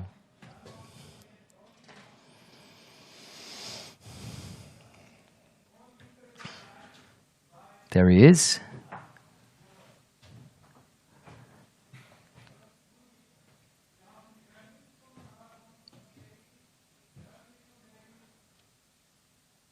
Are you good in lip reading, Troy? Not a personal best this time, but yeah, the best discipline you have is single buck. So what went wrong? What went wrong? The heart was very wood. Okay. And Koen Marten was better. Okay. That's the thing. All right. Now it is really hard wood, and for me personally, it's very hard to do this without an audience. I really miss the audience. And so I hope next year we'll be there with the whole crew, because the audience is the crew too. One big family. All right. And maybe those 2 seconds I'm missing up here. So the cheers from the audience is something you really, really miss right now. Yeah. All right. I love to interact with the audience. So hello. Very clean, but it's not the real thing. No, of course. You have the BeNeLux record on this discipline. Yeah. So I hoped on a better time. But what do you do when the saw gets stuck into the wood? Is there something you can do as a lumberjack then? Well, the thing is, if you start out with the first 2 strokes, you have to keep your saw underneath your shoulders. Okay. And if you don't do that, you just lift it too much, and then you get a hang-up. And if you're not concentrated enough, then you have that problem. And mostly it's at the end, because then the wood gets thinner. All right. And then you get a hookup. Yeah, but then we have another problem, like we saw with Robin Cavalier. His cookie just cut up. Yeah. So because it's a long saw, it bends and it just breaks the wood. All right. Yeah. Okay. So what's the perspective for the next discipline for you? Oh, I'm just happy to be there. And at the moment, if I get my springboard underneath 120, I'll be happy. And then I advance to the hot saw, and that's my favorite discipline, not the single buck. All right. I love hot saw. Okay, all right. Thumbs up for Rick Van Drielen. And now back to you guys. Well, Rick, we missed the audience too, but we're really enjoying this competition so far. I've seen a lot of great efforts, and I think we're going to take a closer look at a very special effort now. Yeah, here we see Koen Martens getting set up for his first few cuts. Now, we mentioned the different styles. Some guys start off with short, quick cuts, and Koen Martens, we saw him get right into it straight away with long, steady strokes, and you could see the tip of that saw disappearing into the block of wood, and that's really the telltale sign for somebody that's confident and has good flow and is, mentally ready. And that last final push, and look how deep he is in his legs there. It was all the difference maker for Koen Martens in that one. This man is vicious. That is like boom, boom, really. Yeah, absolutely. I mean, that could be a motor saw the way he worked it. Really, really good job.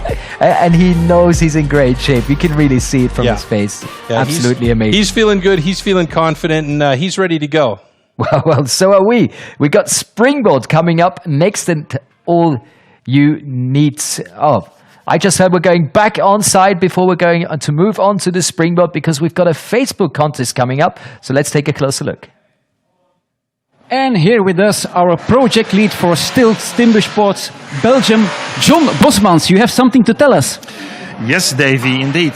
We had a Facebook contest for our BeNeLux fans. They could win this cordless garden pruner, a GTA 26. I will announce the winner now. We will announce this in French and in Dutch, because we speak more languages in Belgium.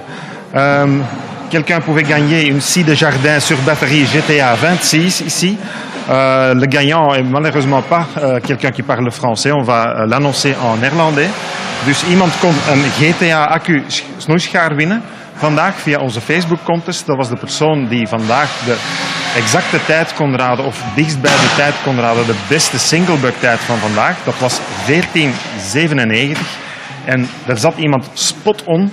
En dat was Jan Tellegen uit Nederland. Jan, proficiat, jij wint een accu zaag GTA 26. Wij contacteren jou binnenkort via e-mail en dan kan je bij jouw favoriete dealer deze zaag gaan afhalen. Veel plezier ermee. Congratulations. A pruning machine for Jan. I want one of those. Yeah, and a translation, a short one. Congratulations, you just won yourself a STIHL GTA 26. Was that what you understood? I got that. Good job. Well, we're proceeding to springboard as we mentioned, but let's take a closer look at the original bracket of the oval standing now. Troy, things have moved and changed and shuffled again. A little bit, yeah. Also, we're looking at Martin, or Koen Martin, still on top of the leaderboard, or back on top of the leaderboard, rather. But the one guy that we're a little bit surprised dropping down significantly after that single buck is Red McNoll. Yeah, but he's still got a personal best. He's That's still got the a crazy personal thing best, about this. you know, and he dropped down. So, that he got a personal best. Yay, great job. But, he's got to pick up the pace on that one discipline. And clearly it wasn't his strongest discipline, but, he's not out of it yet. And coming up next is the springboard. The problem is Koen Martens is King Koen when it comes to the springboard. He is very, very good at this discipline. So that's going to be a tough man to beat. Let's take a closer look at everything you need to know about the springboard. Springboard. Springboard simulates the traditional way of felling trees, climbing up over thick roots. First, notches known as pockets are chopped into the log. 2 springboards are then anchored into these pockets. The athlete then climbs up to chop through a 27 centimeter thick block of wood in the fastest time possible. And that, of course, means we are ready for the athletes. Let's take a closer look at the starting order in just a few moments. I love the way that stage looks. They're creating their own forest on stage. It's amazing. Yes, more or less. Here's the starting order. We've got the duel of the brothers this time.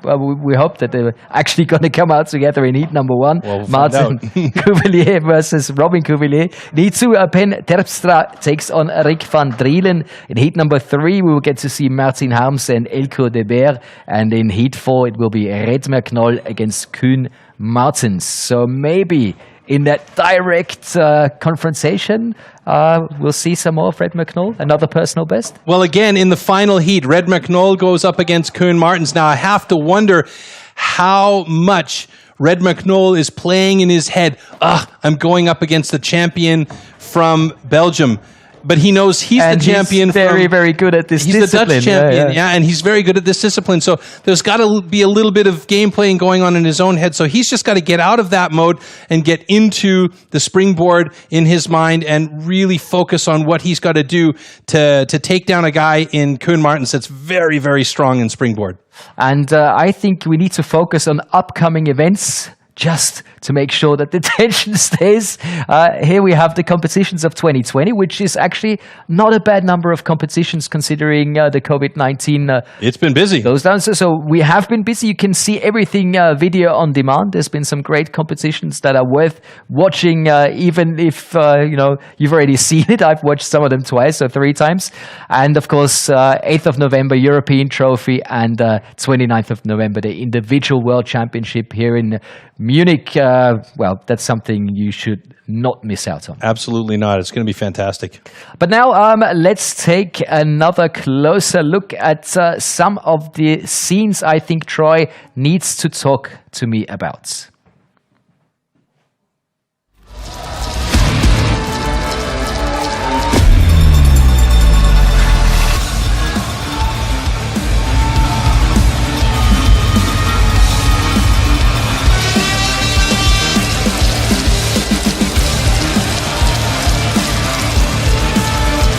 So, Ben goes down on the way around, but he's not giving up. And he's looking good anyway.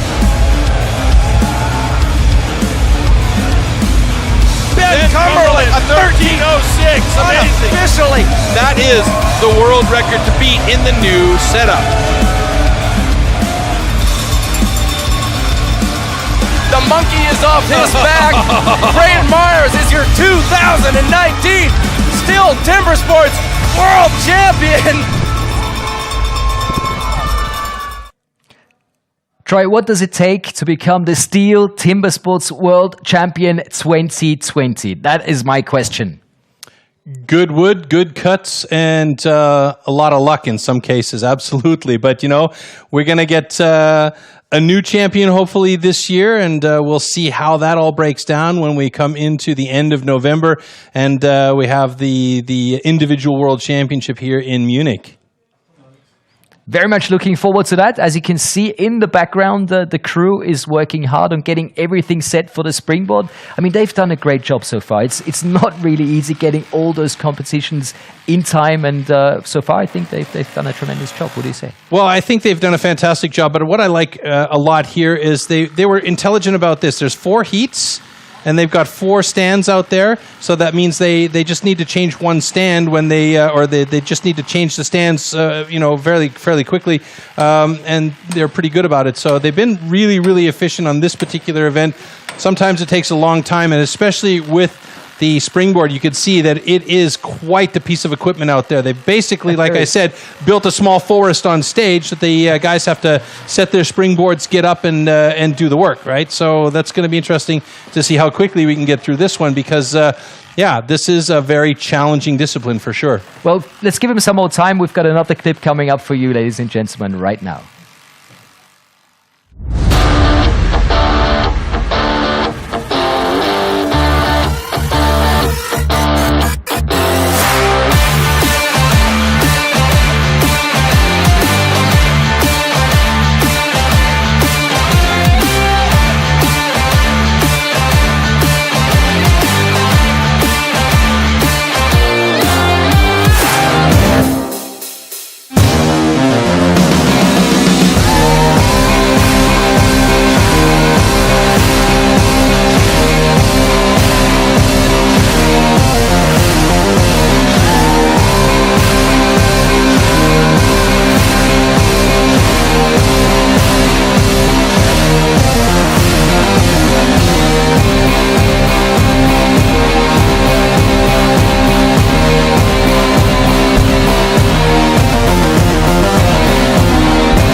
Power by STIHL.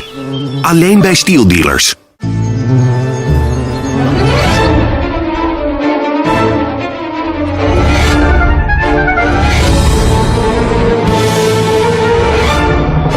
Power by STIHL.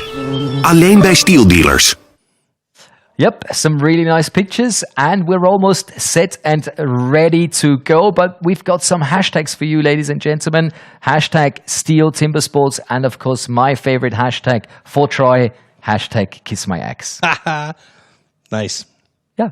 Get involved. Yeah, get involved. You know, send us your best pictures.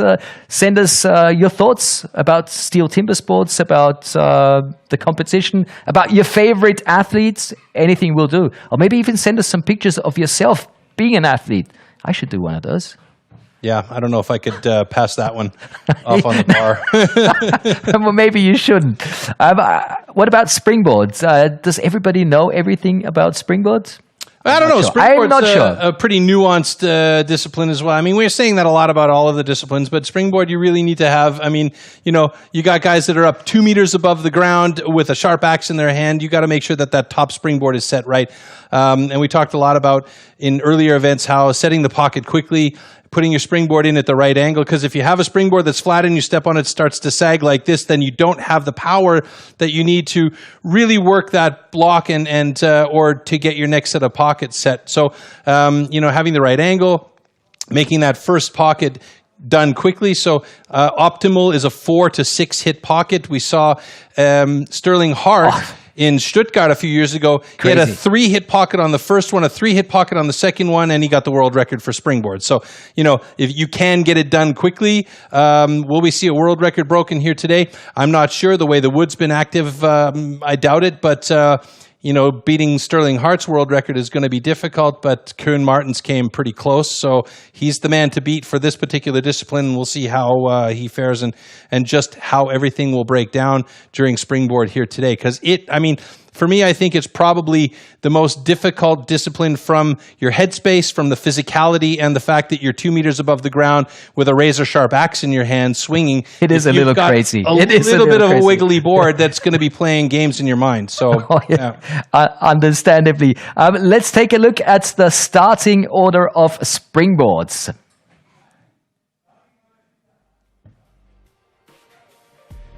So, in Heat 1, Martin Cavalier and Robin Cavalier will take them brother duel on. In Heat 2, Ben Terspera and Eric van Drielen. Heat 3, Martin Harms and Elko de Baron. In Heat 4, Red McNoll and Koen Martens. We are ready for the springboards competition. Let's rock and roll. All right, keep a close eye on how these guys set their first pockets, and you can see the Cavalier brothers getting ready to go. 39 and 37 years old. They grew up together. They're about the same as far as their weight is concerned, as their height is concerned. So, it doesn't get any more evenly matched than a couple of guys that could be twins, right? Getting this first set of hits for the pockets is really important to make sure that you have a solid position for your board.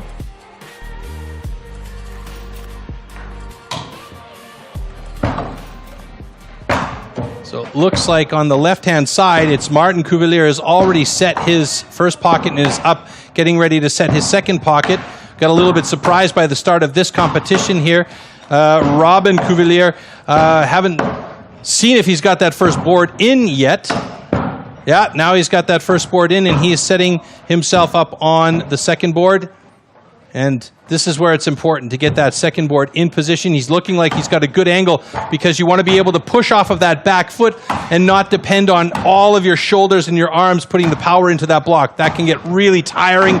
So his position is nice on the board. And as he starts to feel the board underneath him, he'll be able to say, okay, I've got enough support there. And both of these guys really evenly matched as they get up onto the top block here. It did take Robin Cavalier a bit longer to get up onto that top position than Martin Cavalier, but Robin seems to have done a good job to try and catch up to his brother.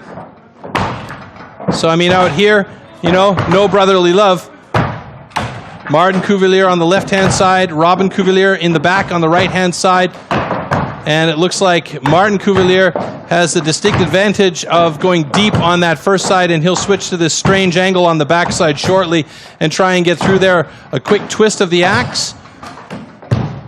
And now he's going to get on that, there you see, switching his foot position and having the axe on the back hits there. It's a difficult place to hit from. And choking up on the axe, he's got a time of 1:48.90.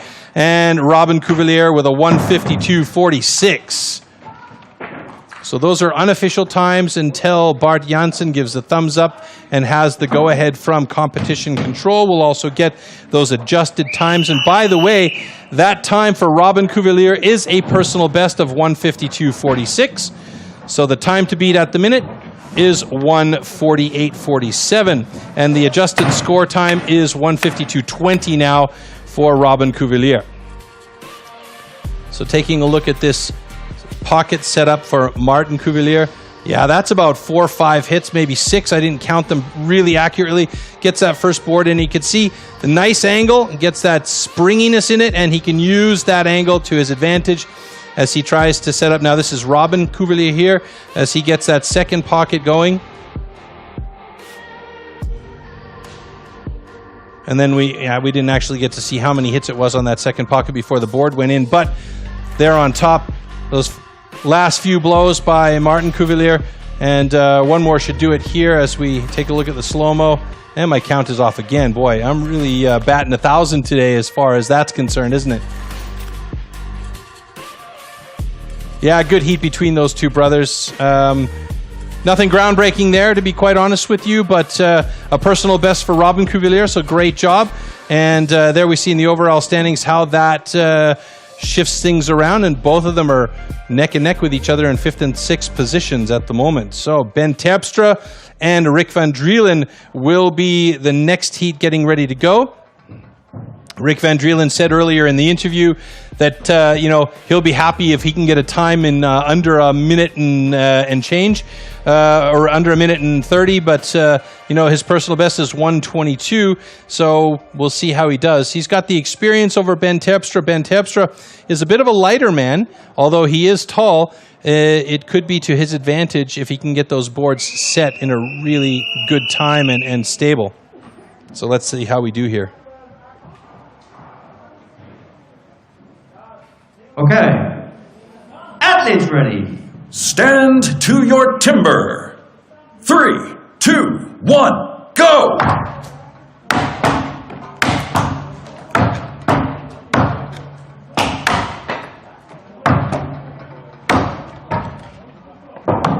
So Rik Van Drielen, that's about 7-8 hits. Now he gets up onto that first board. But you can see there's a bit of sag there on his board that's going down at an angle. Meanwhile, Terpstra is up on his board. It's a little bit more horizontal to the ground. So that's an advantage for Terpstra on the first board, just to set that second pocket nicely. And I think he's overthinking that second pocket a little bit too much. It looked good, and then he kept digging in there. He really wants to have it. A quick clear with the fingers to set his second board. Let's see what the angle looks like on the number 2 board. It looks very good, but Rik Van Drielen is already up on top. But you can see the angle on Rik's board is also sagging a bit, and that means he's going to have to use his shoulders and arms more than he would be able to use his core strength and his hips in order to really put power into it. And you can also see that he's a lot closer in towards the board, or towards the block on the board itself. Meanwhile, Terpstra, he's on the outside edge of his board, so he's able to use more of his hips and his upper body to swing that axe and get more drive into the axe and into the wood. And that's going to be an advantage for him. You can see he's much farther back from the wood. That gives him more power to the axe head and more swing speed as well.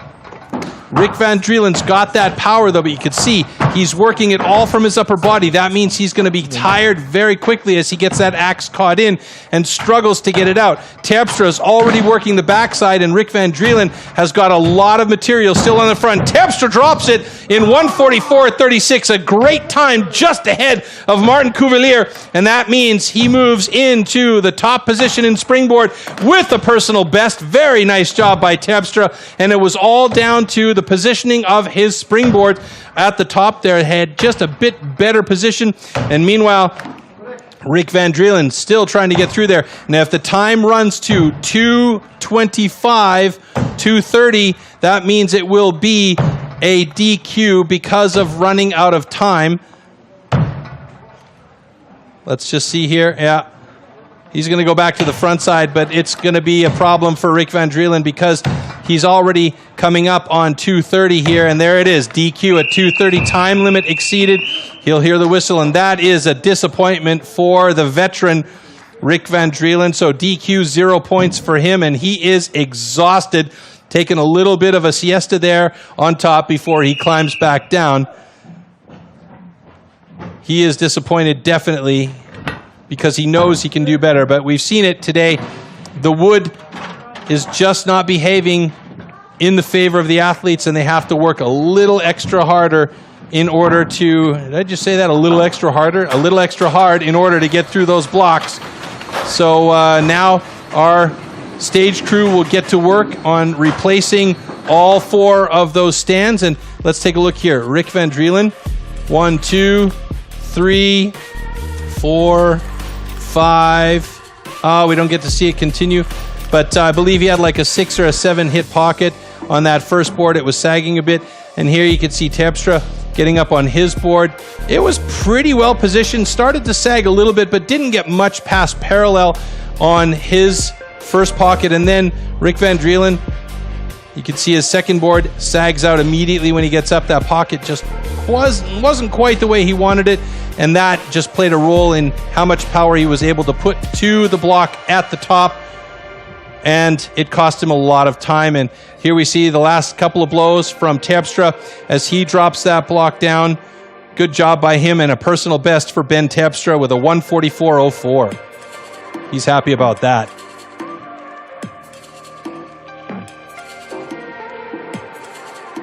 Yeah, there you can see the disappointment in Rick Van Drielen after that whistle blew, and just absolutely gutted and exhausted there. Takes it out of you, man. Takes it out of you. So springboard, Terpstra at the top, Van Drielen with a DQ, sitting in 4th place after 2 heats in the overall standings. Terpstra moves up ahead of Koen Martens and Van Drielen. So there we are with the overall standings at the moment, and yeah. It's getting interesting now. Yeah, and it looks like fitness is more and more important in this discipline, in the springboards. We might be able to take a closer look at the fitness of Ben Terpstra. It would be nice to get him because he is the fastest man so far in a close-up. And Troy, hopefully you're going to find out why he has been the best athlete so far.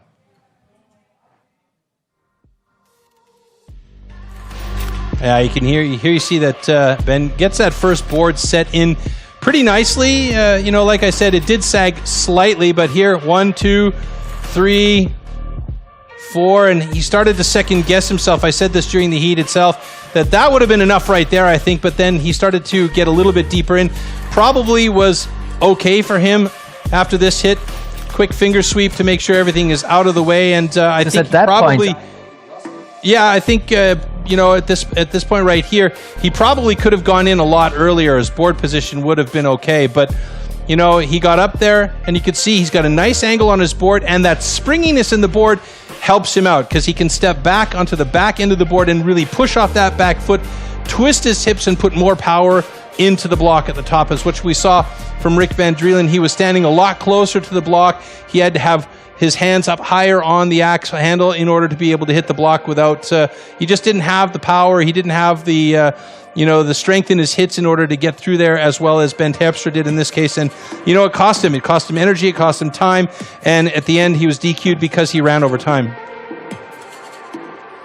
And you can see here, you know, Ben Terpstra's foot, it's not quite at the very back of the board, but, you know, it's really far back, and as a tall man, it gave him the advantage of being able to really swing through on each of those hits. A little skip right there, but no big deal. He got through deep on this first side, and then he didn't have to do as much work on that weird angle on the backside here as he switches his footing and then tries to get those sharp down cut angles to drop that block as quickly as he could. But he did a great job there. I mean, you know, kudos to him. It's a personal best, and those things are improving every day. And each time that these guys get out there, they improve on their fitness.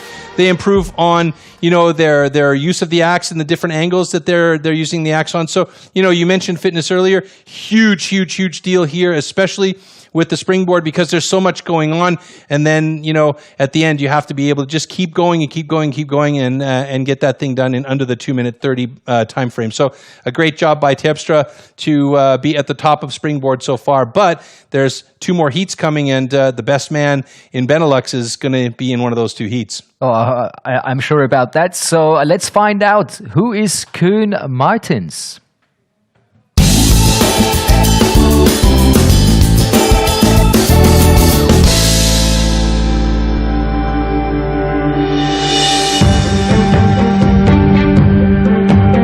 Hi everyone, Koen Martens, reigning Belgium champion. I'm 36 years old. I started competing when I was 28, and it was an amazing adventure.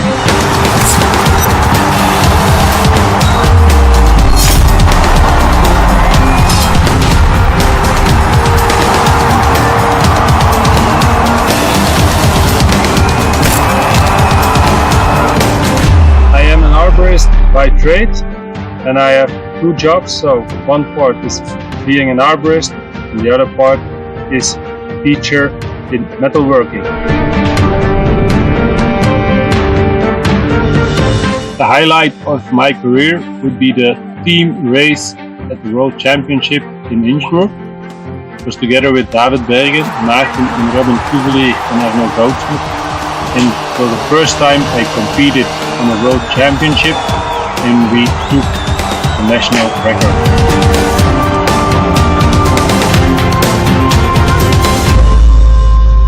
The biggest setback of my career would be a torn muscle in my shoulder. It was last year. I'm still recovering from that. With a lot of exercises and good help from specialists, it will be okay.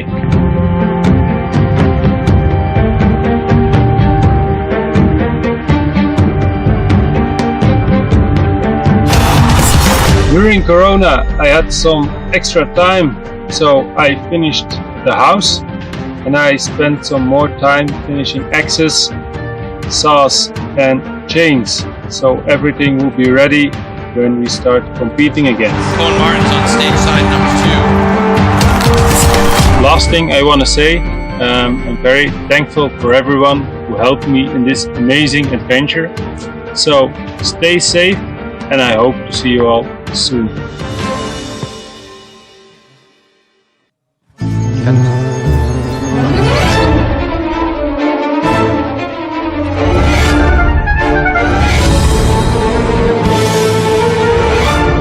AccuPower by STIHL.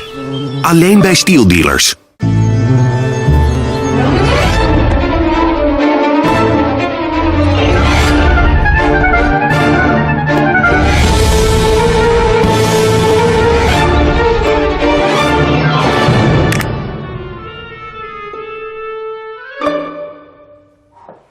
Well, even Koen Martens was a rookie once. We'd love to take a closer look at our rookies now because they are the future of STIHL Timbersports.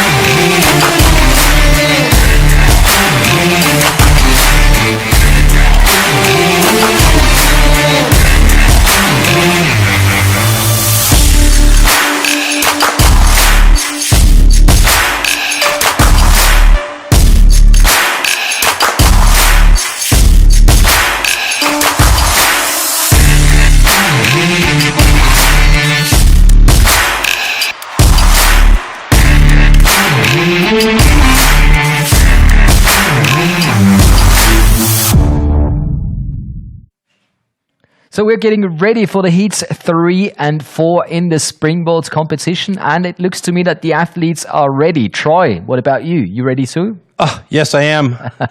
I mean, the last 2 heats, a load off for me as well. It's an exciting couple of heat with Martin Harms and Elko de Beer in heat number 3, and then heat number 4 with the 2 guys who won their respective national championships. Redmer Knoll going up against Koen Martens, and I mentioned it earlier on.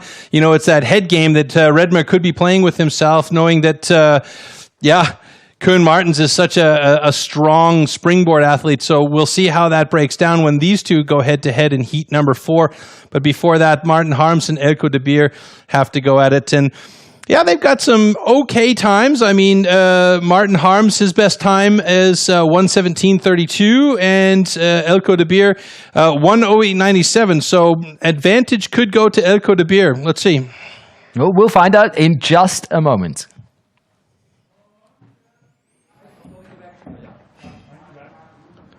All right, there's our forest again, and Martin Harms and Elko de Beer going up against each other once again. We've seen them battle earlier on in the day, and they're doing it again. So there you see their personal best, 1:17.32 and 1:08.97. I still can't wrap my head around the time from Sterling Hart of 35.67. That is an incredible time. It's unreal. I mean, the gods had to come together on that one in order to offer good wood, good axes, and good air. Because, I mean, that is just, I mean, that's going to be a time that's probably going to stand for a long, long, long time.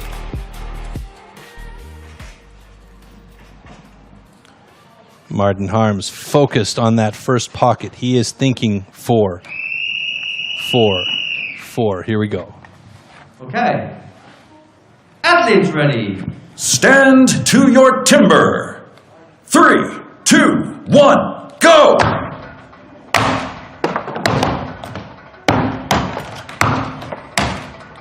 Ilko de Beer struggling a little bit on his first pocket. Martin Harms has already got his pretty much cut, I believe, and then Ilko de Beer has got up there fairly fast now. Actually, I'm hearing the axe from Martin Harms in the background. Ilko de Beer is working on his second pocket now.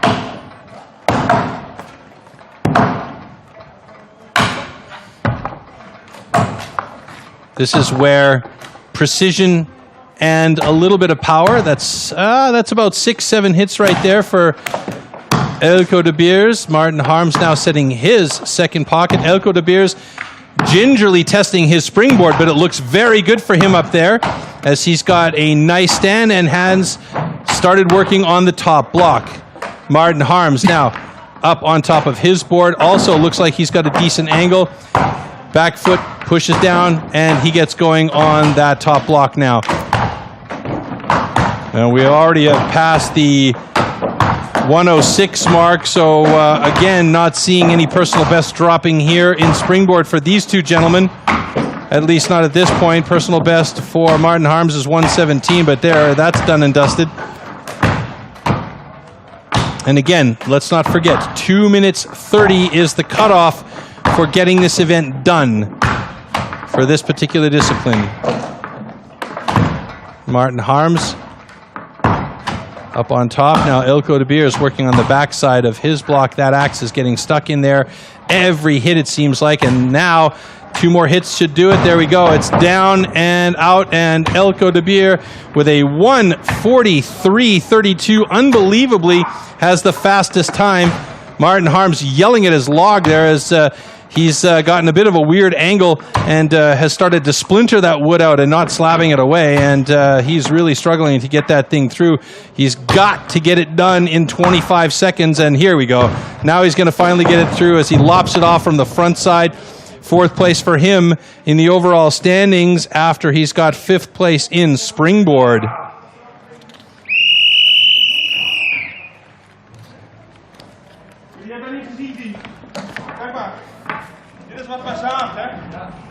All right, a lot of discussion going on stage as we take a look back at the slow-mos here really quickly. So this is Ilko de Beers right there. Took him a bit of time to get that first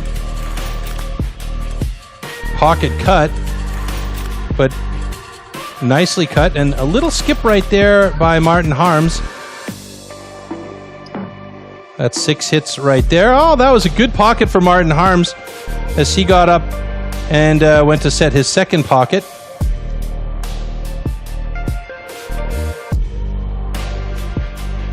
And where Martin Harms struggled up at the top was where Ilko de Beers was definitely having an advantageous time is right there on that backside cut. Ilko looking good. Martin Harms just had a weird angle and he had to go back to the front side and finally lop this thing off. And hey, boy, did he ever. That thing did the backflip on the way down, and you could see he is totally unhappy with the time there.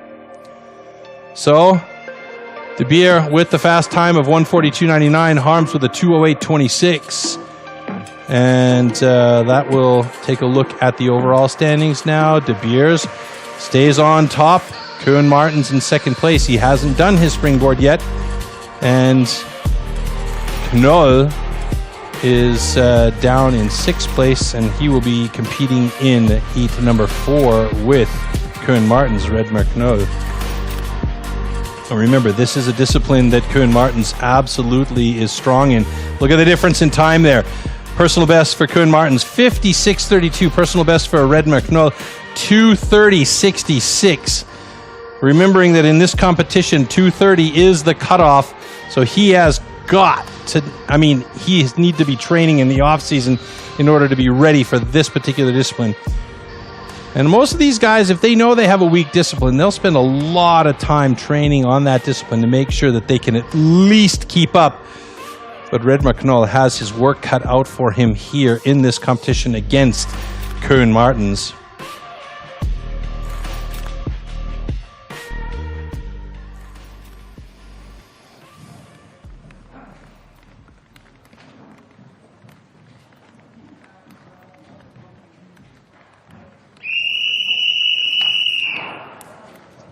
Koen actually does a lot of mental training with one of Belgium's best mental training coaches. Also works with the Belgian national cycling team. So this is something that helps him focus on everything. Koen on the far side, and great pocket by Knoll as he gets up just ahead of Koen Martin. He's obviously been working this, so it's going to come down to that top block, I believe.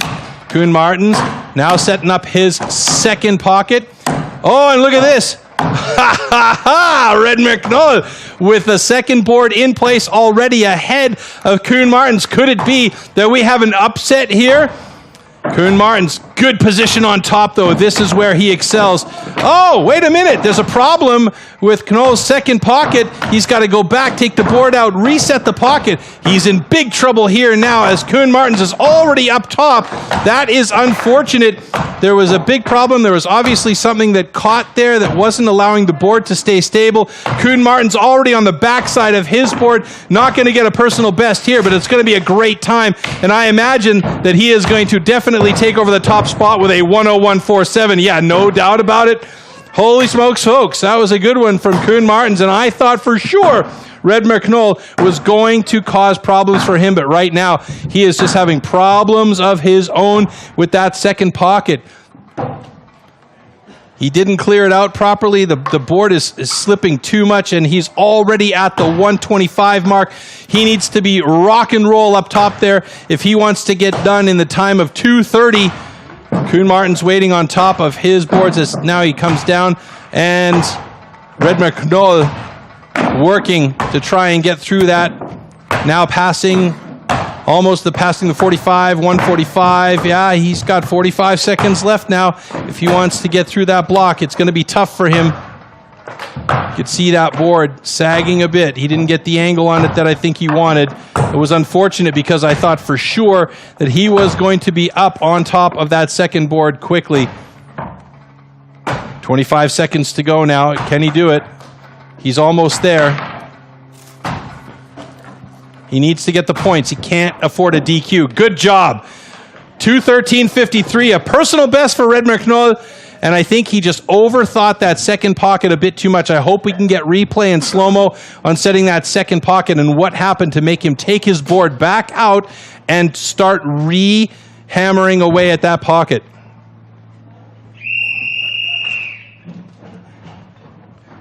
So on one side, it's disappointing because he was there, but then stepped back. On the other side, though, it's a personal best for Knoll.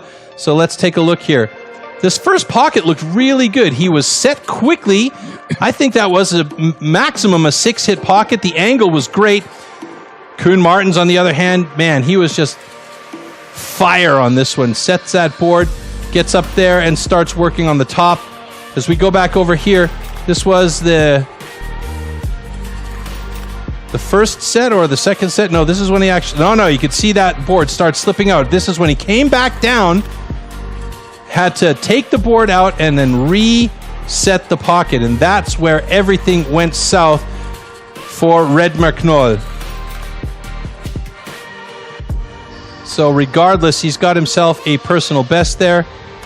And that's where he finally set the board and got up on top. And luckily, he managed to get that top block off under the 2 minutes 30. And with the adjustments, we're at 2:13.43 for him. But Koen Martins, wow, 101.24. So that means Koen Martins wins yet another discipline.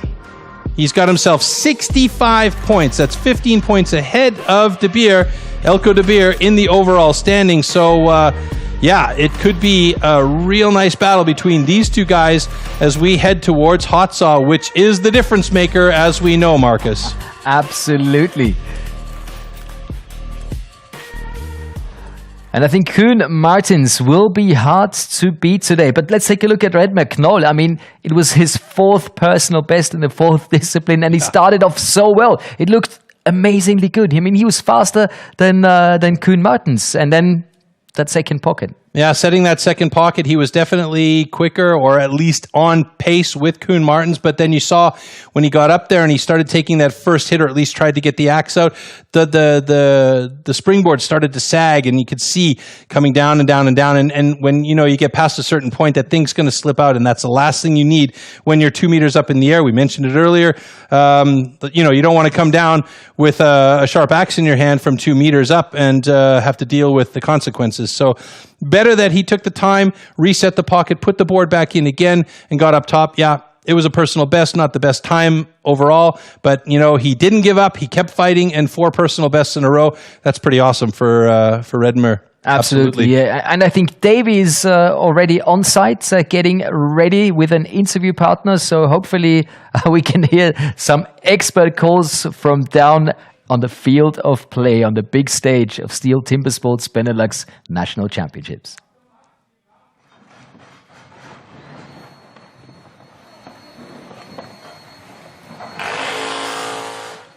And I honestly wonder who Davey has found, but obviously they are not quite ready yet, which is not a problem. Troy will just go analyzing that fastest run that we've seen in this competition, and that is, of course, the favorite Koen Martens. Let's take another close look at the way he got this best time.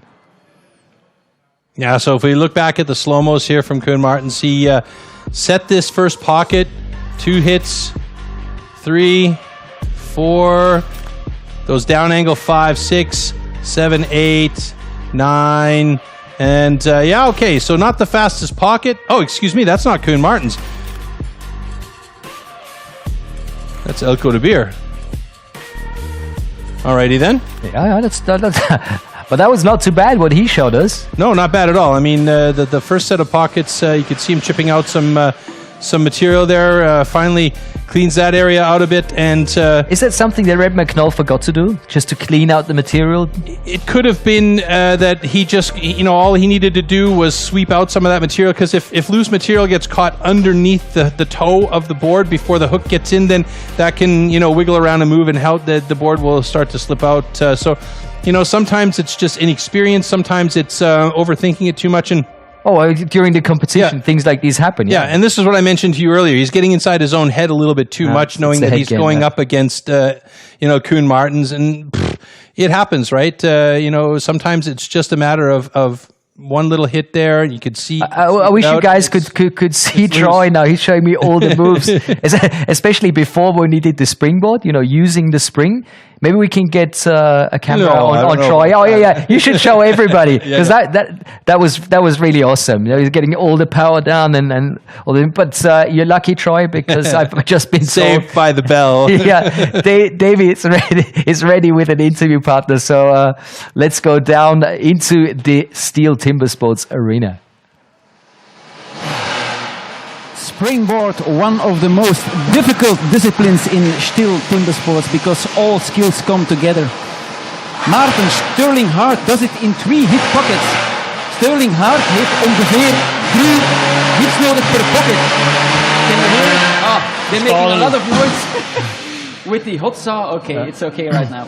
So Sterling Hart does it in 3 hit pockets. Sterling Hart heeft ongeveer 3 hits nodig voor een pocket te maken. Ja. Hoeveel heb jij er nodig?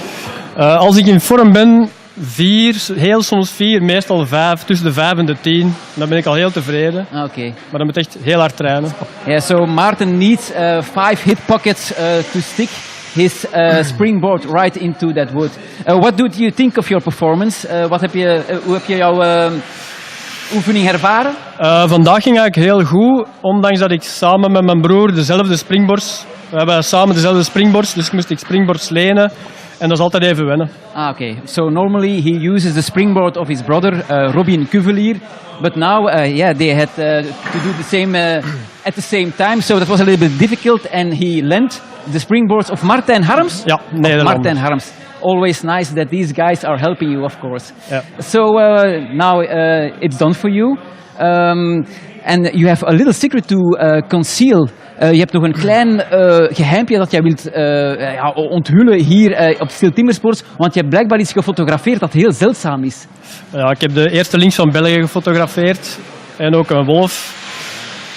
Dat is een bijkomende hobby. deze is ook nog altijd een van mijn betere hobby's. Dus doe erin verder. So Maarten has a little secret to conceal. He managed to take a picture of the wolf of Belgium and of a lynx in Belgium. So that's really rare, and he's one master photographer. So he did really a splendid job out there. All right, Marcus and Troy, thank you very much, and back to you guys.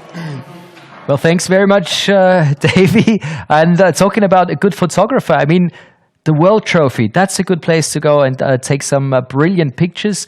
There should have been a World Trophy at the beginning of the year, but of course it was postponed due to the COVID-19 restrictions. But we're still going to take a closer look because hopefully we can return next year and do exactly the same, just with 1 year in between, which we'll just forget. But here are the pictures.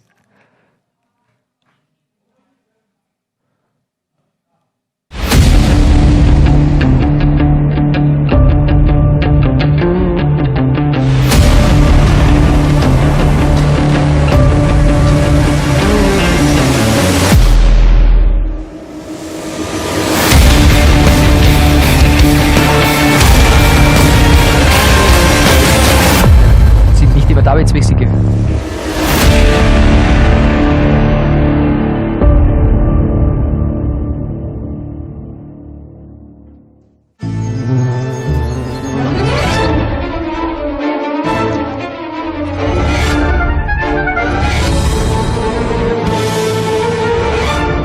AccuPower by STIHL.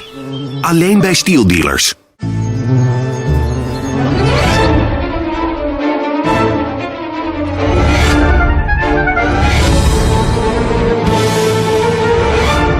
AccuPower by STIHL. Alleen bij STIHL dealers. So we're very much looking forward to the Champions Trophy taking place in 2021. But we've still got a European Trophy coming up this year in November. Take a closer look. Here you can see all the dates. On the 8th of November, the European Trophy live from Munich. And of course, later on the same month, on the 29th, the Individual World Championship also taking place in Munich. We'll show you everything live, so you're not going to miss out on anything. And hopefully in 2021, we'll be back live with audience. Troy, that's something everybody's missing, and we're all very much looking forward to. Yeah, fingers crossed for having our audiences back and, being able to be live at each of these different event locations. But, it is what it is now. We have to take care of our families. We have to take care of our communities and work together with each other in order to, stop the tide of this COVID thing. So it's time to take care of the bracket now. Yep, let's take care of the bracket. So let's take a close look at the movement. Now you see that win with Koen Martens put him back in the overall lead with 65 points, but Elko de Beer is only 15 points back. So the make or break discipline, the hot saw is coming up, and that's the one that could be the tell-all for who's going to win this. So there is still a chance for Elko de Beer and Ben Terpstra to maybe do some damage here, but again, we're talking about these finicky hot saws, so yeah. You've mentioned it. The hot saw is the maker or the breaker. Anything and everything can happen in this discipline, and everything you want to know about the hot saw, well, we'll show you right now. This is the one. Looking at the individual competition, most of the time it's the hot saw that makes the difference.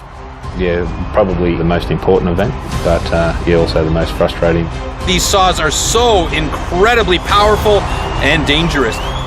Usually the hot saw is the decider. Stand to your timber. Hot saw. Hot saw. Like I can't describe to you when we're out there under pressure. Saw starts well, first disc looks solid. The cut is good. You're always ending the competition on a hot saw, so you know where you're going to be at when you finish. So you're either at a real big high or just is what it is.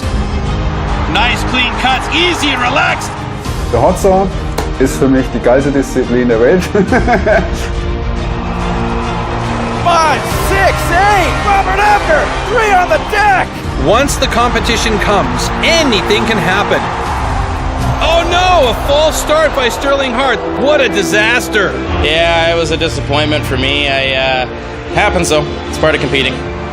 I saw those 3 good discs there, but then they let that nose come right up underneath the cross over the line. Fortunately, a disqualification. It all relies on the hot saw.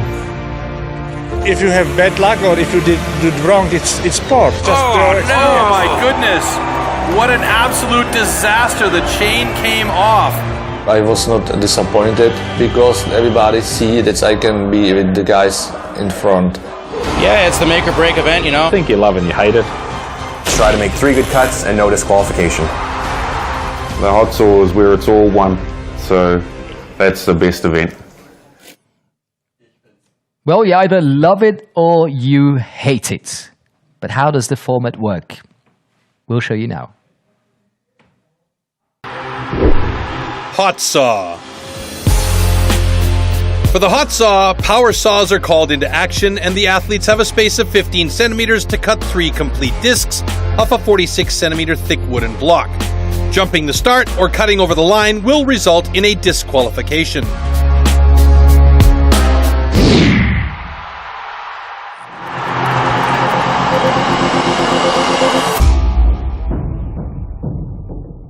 These custom, handmade, race-tuned machines are built for maximum power and precision and to cut the wood as fast as possible in a competition.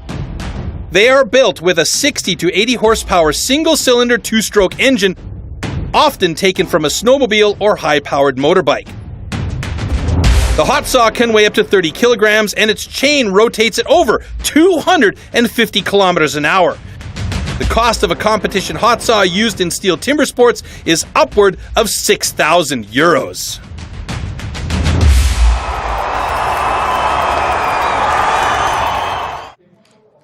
Six athletes left for this grande finale of the STIHL Timbersports National BeNeLux Championships. Let's find out the running order, and the starting order is heat number 1 with Rick van Drielen and Redmer Knoll.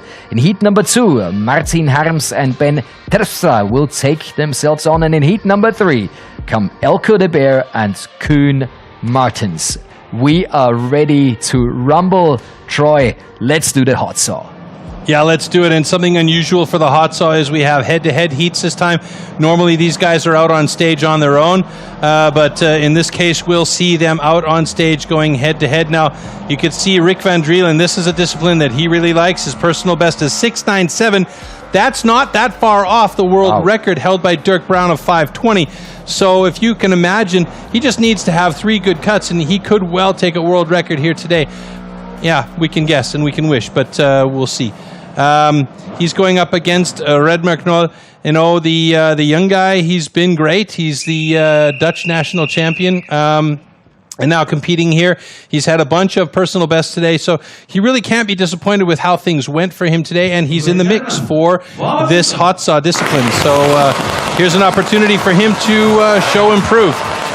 And now what they'll do is they'll start up the saws. It's a warm start, we'll call it, so they get to warm up the saw, but you can't overdo it. You have to make sure it doesn't get too hot. Then they'll shut the saws down, re-wrap that starting cord, and get everything ready to go. And then it's all in one smooth motion. They have to draw that line out, get the saw going, do a cut down, a cut up, and a cut down within 15 centimeters, as you heard in the description. And then once that's all done and taken care of, we have a time. And of course, you can't cut outside the line. You can't cut through a disc. You have to be precise. So, you know, nothing really heavy duty going on here.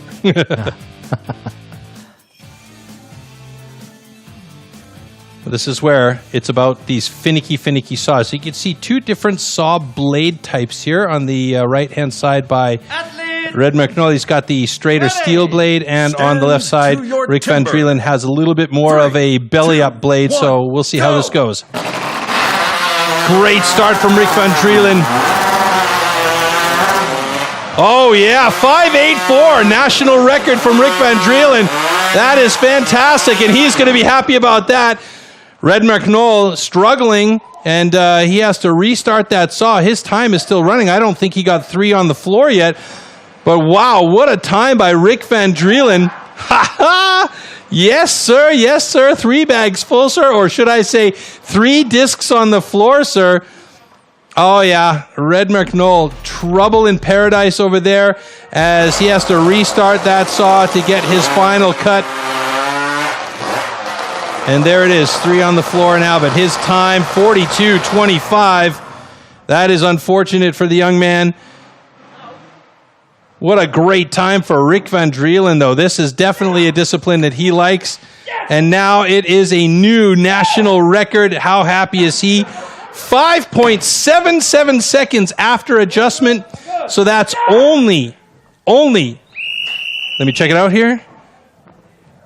The world record held by Dirk Brown, 5:20. That's only 57 hundredths of a second slower than the world record. Rick Van Drielen is on his way. Not bad at all. Let's see what happened here with Redmer. So he had a good first cut there, it looks like, but you could see Rick Van Drielen was done with his cuts. Well, Redmer Knoll was still working on his first cut. Watch this again. Rick Van Drielen, 1, 2, good second cut, was nice and thin. He got that third one on the floor, and he went over to check that line, and he was like, yes, I can celebrate after that one. Absolutely. So a new national record gets thrown out the window by Rick Van Drielen, or the national record gets thrown out the window by Rick Van Drielen with a great time of 5.77. And that means Rick Van Drielen now moves into second in the overall with 56 points. He does have the potential to win this thing if... Well, no, actually, can't happen. 65. He's up. Yeah, 65 points is going to be a tough one to beat for Rick Van Drielen. But he is in heaven right now with the new national record, so he'll be happy about that. All right, Martin Harms and Ben Terpstra. Couple of good times there as well, 6.86 and 7.39.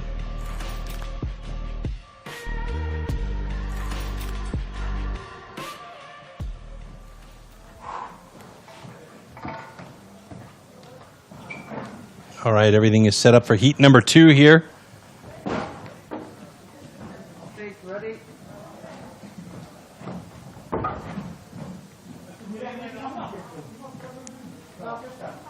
There's a beast. Look at that machine right there. I think that's that Rotax motor, I'm not sure. That big fat blade on there. Heavy, heavy machines, and you have to be precise. When you get those things started, all the moving parts just shaking and baking.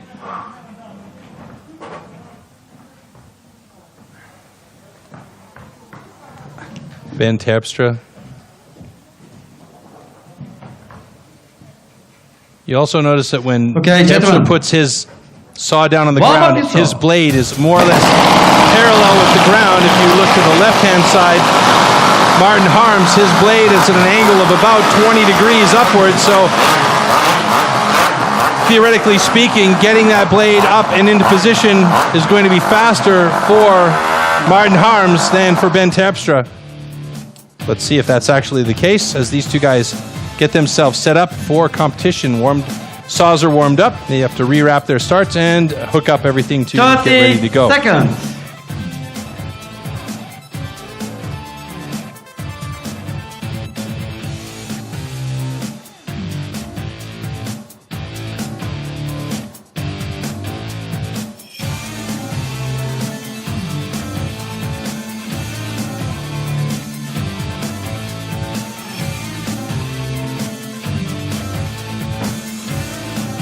Personal best for Martin Harms, 6.86.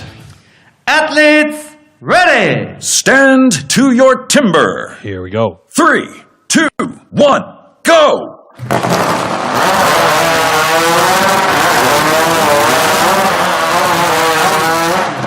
Oh, yes, another record goes out the window. Both of these guys with personal bests, and we've got another national record going down, this time for the Dutch side.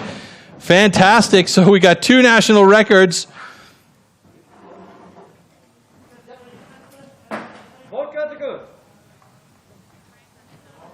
No, that was a typo on screen for me. That's can't be right because the national record is owned by Rick Van Drielen at 5.77. Martin Harms with a 6.53. That'll be a personal best, not a national record, because his personal best prior was a 6.86. So a 6.53 now for Martin Harms.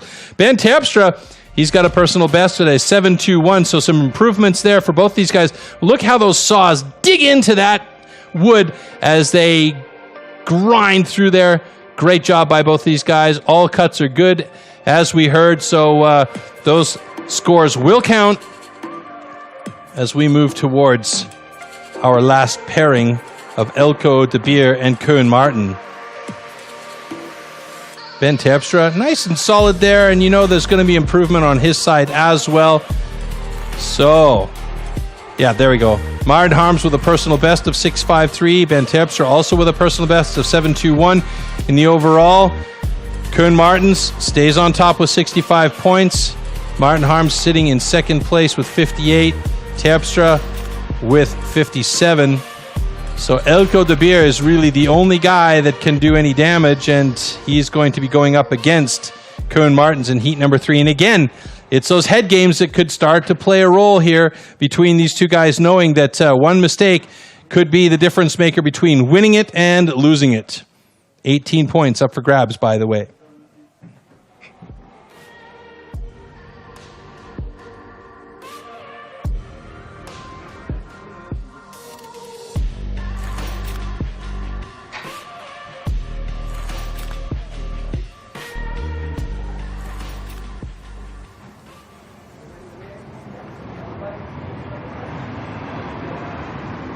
So last inspections by Bart Janssen of the machine of Eelco de Beer. Koen Martens, again, the technician, marking up and measuring to the centimeter to make sure that he is set and has everything clear in his mind.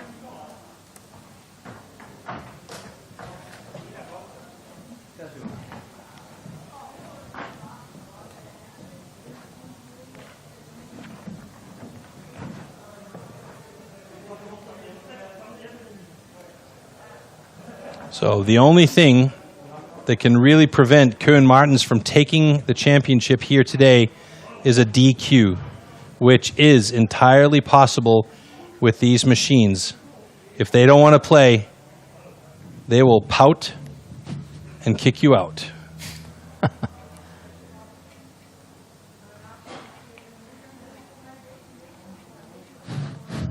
If Eelco de Beers has the fastest time, so if he beats 5.77, he'll get the 18 points. And Koen Martens would get 0 points for a DQ. That means Okay, gentlemen. Eelco de Beers would have 68 points and Koen Martens 65. But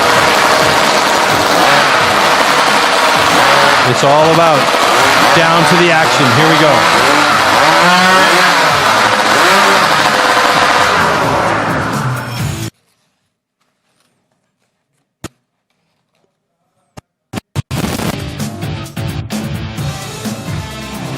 Oh, the tension mounts. 5.77 the time to beat. Will either of these guys be able to do that? It's going to be a tough one. Rick Van Drielen with a fantastic hot saw today.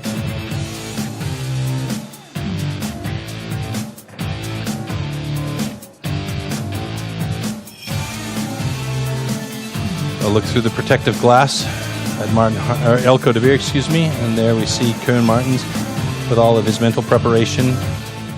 Here we go, hands on the wood. Athletes, ready! Stand to your timber. 3, 2, 1, go! Oh no, here we go. Koen Martens having problems with his saw. Eelco de Beer. Oh, he's got a half cut there. He's cut outside the disc. He's going to need to go back and recut this. This is a disastrous situation for both of these guys, but Koen Martens gets through in 20.78 and Eelco de Beer in 17.43. Unbelievably, that's 5th place for Koen Martens for the hot saw, but that still means he's going to get enough points because it looks like all the cookies were good, even though he had to go back and restart that saw.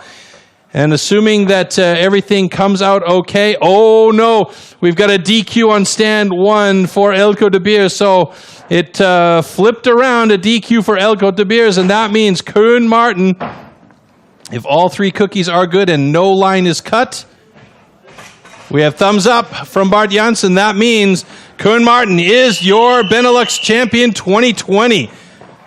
Wow. What a crazy heat that was. Totally unexpected, but we said it. Unreal. Anything can happen with hot saw. It is the make or break discipline.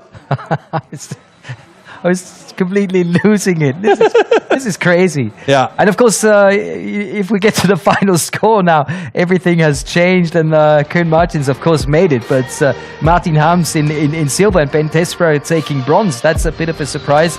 But yeah, both of these athletes, as you can see now in the slow-mo, I mean, having troubles. And Koen Martins was calm and collected as he put that saw down, rewrapped it, and you can see here, Elko de Beers had a great first cookie. I mean, right there was the problem. It was too thin, and then on his way back up, he wanted to readjust so he doesn't cut the cookie that's on the floor, not realizing that it wasn't complete. Then he had to go reset, cut a thick one to make sure that he was safe, and then go back and cut another one, and that killed his time. But he didn't pay attention to that first cookie, or that the first cookie which was cut outside, so it wasn't a complete cookie, unfortunately. So, excuse me.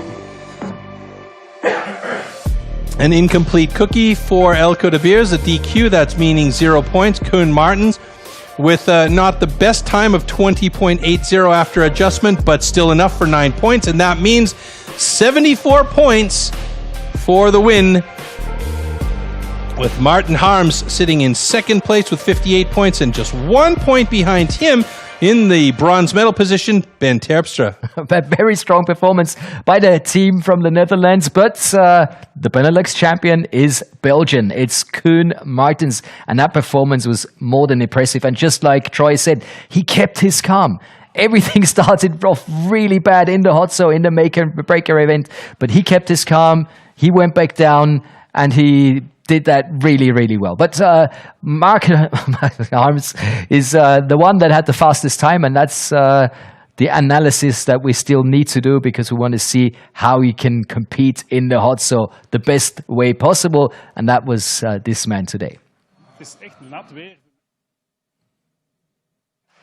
So there we see Rick Van Drielen, just a couple of fat cookies, actually, and we always say thin to win, and this is where, right here, he goes over immediately and checks to make sure that he wasn't over the line, saw that he was safe, even though he had basically used up the entire 15 centimeters of that block in order to get that great time. And when it was readjusted to 5:77, you knew he had a new national championship. Or a new national record, excuse me, not national championship. So, yeah, Rick Van Drielen, a great hot saw. That was, the make or break for him, and he made it with the fastest time of the day, 5:77 after adjustment, officially making a new national record. So, big congratulations to him, and he can work from that point up, I think. So here's the overall standing again. Koen Martins on top with 74 points, and you could see he won that first underhand chop. Wasn't so great in the stock saw, but then in the single buck, or the standing block chop, excuse me, he won that one. And then standing block and springboard as well, taking the full points home there. So there was really no stopping Koen Martins, who was the favorite today. Martin Harms, great job by him, though, coming in second place. And, of course, Ben Terpstra, surprised in third place in the bronze medal position, Marcus. Oh, a big surprise for me, but no surprise with the new and old BeNeLux champion. And from what I've heard, Davey, our field reporter, has the champion in front of his microphone. And we want to, of course, hear what he has to say to this glorious victory. Koen Martins, what a thrilling final. What went wrong with the hot saw? It's very simple for my hot saw. The lady has to be very, very hot. When the weather is like wet, like this, like with rain and everything, I know there must be a lot of heat in it to get it started up like really smooth, and it was not heat enough. So, and another thing, I had to pull harder. That's also one thing. Don't always blame the saw. So it's also my part of it. BeNeLux champion 2020. Congratulations. Thank you very much. I'm very happy that I can take the trophy again back to Belgium. So I'm very pleased. I won all disciplines without a motor, like not a stock saw, not a hot saw. So I'm happy with what I did. when you look back at this competition, what are the things to learn? Are there several things that can be managed better? There's always something in a competition that can be managed better. So like a little bit more axe hanging out, or just little things that maybe make a better difference or a bigger difference next time. But it was good enough for this competition, but I will try to do it better next year, for sure. Yeah, of course, but you have the support of your wife, your family, you have a psychologist, you've got a whole team around you. I'm very happy that I have a real team around me. Like my wife, it was like a really roller coaster this week, like of emotions. She talked me through, she stood by me, for me like healthy dinners, supported me, and then also like the team, like Media Loop is sponsoring me, everyone that is supporting me. I want to say a very big thank you, because with you guys and especially my wife, this life was not possible for me. So thank you very much. Okay, so now you are going to the individual World Championship. What's the perspective there? I'm going to do my best and enjoy as much as I can, because there were not a lot of competitions going on this season with the COVID. I'm very happy that still BeNeLux organized one competition. You see other athletes again. You see other countries also competing behind closed doors, but it's good that we can do what we love to do, and that is sewing and chopping wood. All right, and with these last words, I will thank you very, very much, Koen, and congratulations. Ladies and gentlemen, our national pride, Koen Martens! Thank you very much. Thank you very much. A very relaxed and happy champion. He deserved it. What do you say, Troy? Yeah, absolutely. I mean, like he said in the interview, winning all three of the non-motor related disciplines. And I mean, clearly, stock saw and hot saw aren't his strong disciplines, but he pulled through. He was calm with the hot saw, as we saw, restarting the saw, getting 3 complete cookies. So that was a difference maker. And all he really had to do was get 3 cookies on the floor complete, and he would have had enough points to take down the title no matter what. So it's time to take a look at the final lists and the final standings. In position 14, Arno Goudsmit. Here's the overall standing for everyone. Congratulations to Florent Van Remdunk with the 13th position. In 12, Bert Berniers. 11, François Lambrechts. 10, Eugene Gerdes. In 9, Edwin Dosts. Position 8 goes to Robin Cavalier, 7 to Martin Cavalier, sharing number 6 in this competition. Redsmer Knoll, 5 Elko de Beer, and position 4 goes to Rick van Drielen. So it's time for the top 3, ladies and gentlemen, and we're very much looking forward to the winner's ceremony that's going to start in just a few moments.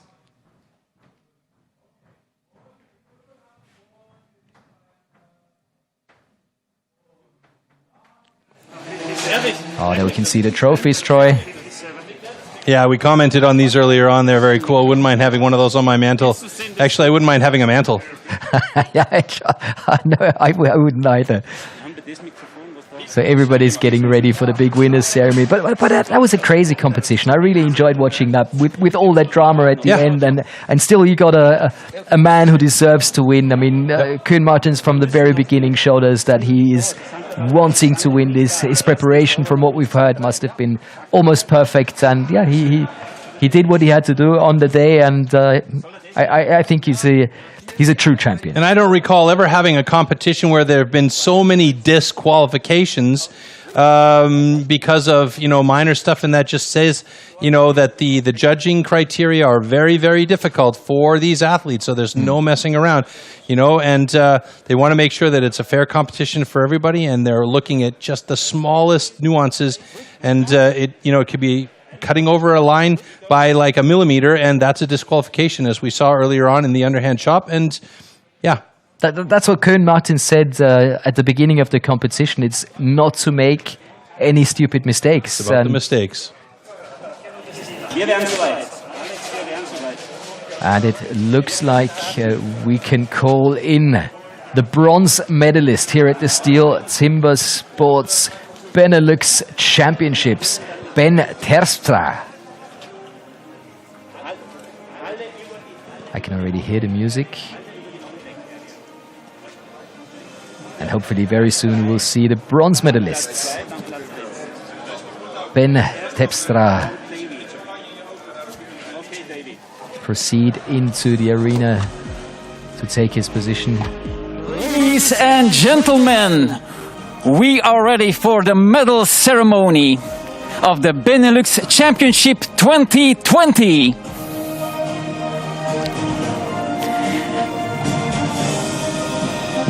Third position, third place and winner of the bronze trophy, here is Ben Terpstra.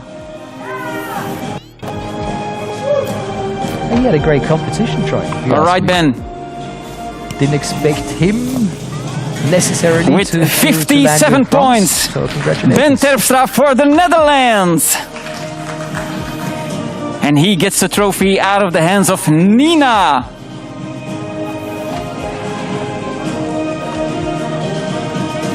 Considering he ended up very happy with his trophy at the Dutch Cup, this is great progress. Second place with 58 points, Martijn Harms from the Netherlands. With a smile on his face, thumbs up for Martijn Harms and a little fist from his team colleague Ben Terpstra.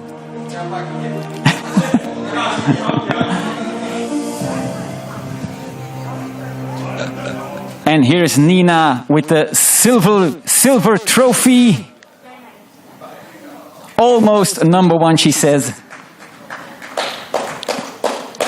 All right, first place, ladies and gentlemen, the champion of the BeNeLux Championship 2020, Koen Martens from Belgium.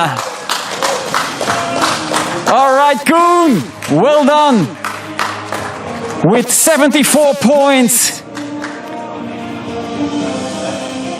he wins the gold trophy. And a fist in the air. Number one, that's me.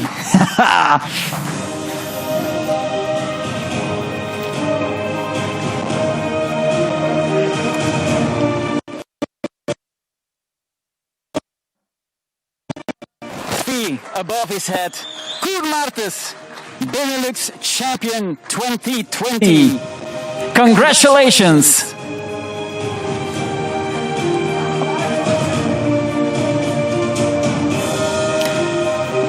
And John Bosmans, project lead at STIHL Timbersports, with the pruning machine, and here comes the national anthem of Belgium.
Well done, guys.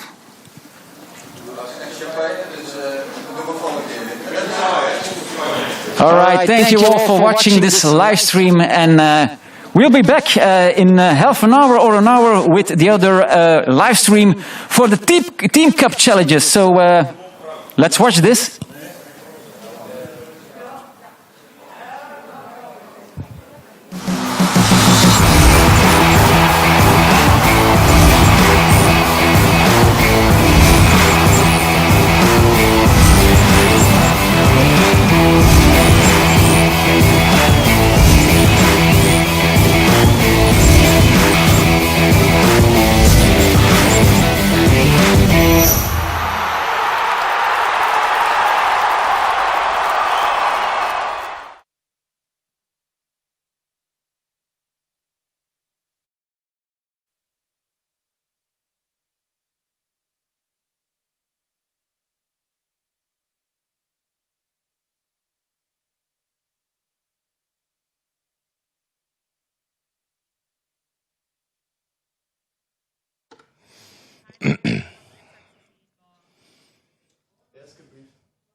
So everybody, we're going to take a quick look back at some of the highlights from the day so far. There's been a lot. There's been DQs, there's been national records, there's been personal bests, and we got them all for you right now. Check it out.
Hello everybody and welcome back to the STIHL TIMBERSPORTS BeNeLux National Championships. And maybe this is the icing on the cake. This is the Team Cup of the Low Countries. That is Belgium versus the Netherlands, live from Halen in the Netherlands. And next to me is Troy Mannering. He will be our expert for the day. And of course, on site, we will have Davy van der Aar as our field reporter. And from what I have heard, he's already there with the team captains of Belgium and the Netherlands. So let's hear what they have to say.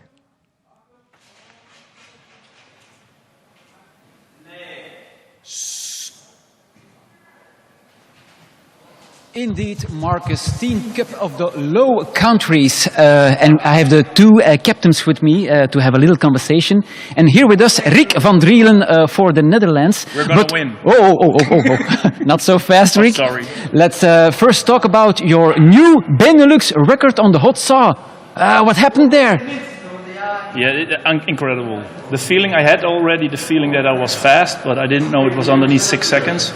The feeling was there. Last year I had a DQ, also underneath 6 seconds, but then it doesn't count. Now it was unbelievable, 5:77.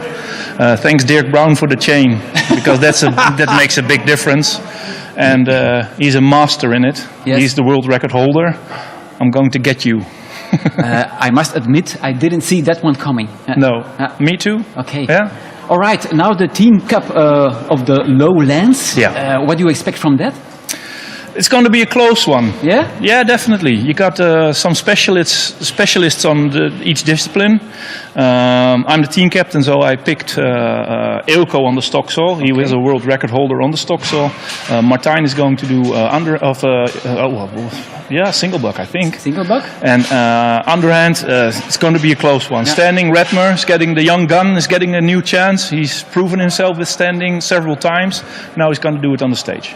Okay, so you're not going to take place as a team captain in that team, no? No. That's a possibility, eh? It's a possibility, okay, but we're going to see what they're going to do, and maybe I'll go on the single buck or on the stock saw. All right, good luck. Thumbs up for Team Netherlands. All right, Thank you very much. And we change to Robin Cavalier. That's the team captain for Belgium. Here he is. Of course, he asked me if we can do the little interview in Dutch, so we're going to do that. Zeg eens, Robin, wie ga jij eigenlijk plaatsen in het team? Want we hebben net gehoord van Rick, ja, toch een redelijk geduchte tegenstander. Ja, het zal inderdaad een spannende race zijn. Zoals elk jaar op het WK is het eigenlijk een beetje de lage landen tegen elkaar, maar dan wel op een vriendschappelijke basis. We hebben François op de stokzaag gezet. Donc, François aan de stokzaag? Ja, oké. Ja, dat is niet per se... Hij was vandaag 5e, maar ik vind dat hij die kans wel eens mag krijgen om die discipline ook eens te doen. Ik heb die eigenlijk al alle jaren gedaan op de WK's.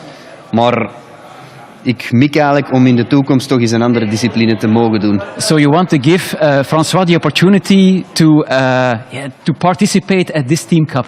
Ja, ik geef hem eigenlijk ook eens de kans om ervan te proeven en om anderen ook eens de kans te geven. Bij mij blijft het ook nog altijd het belangrijkste. Het is fun maken met een groep vrienden, de vriendschap.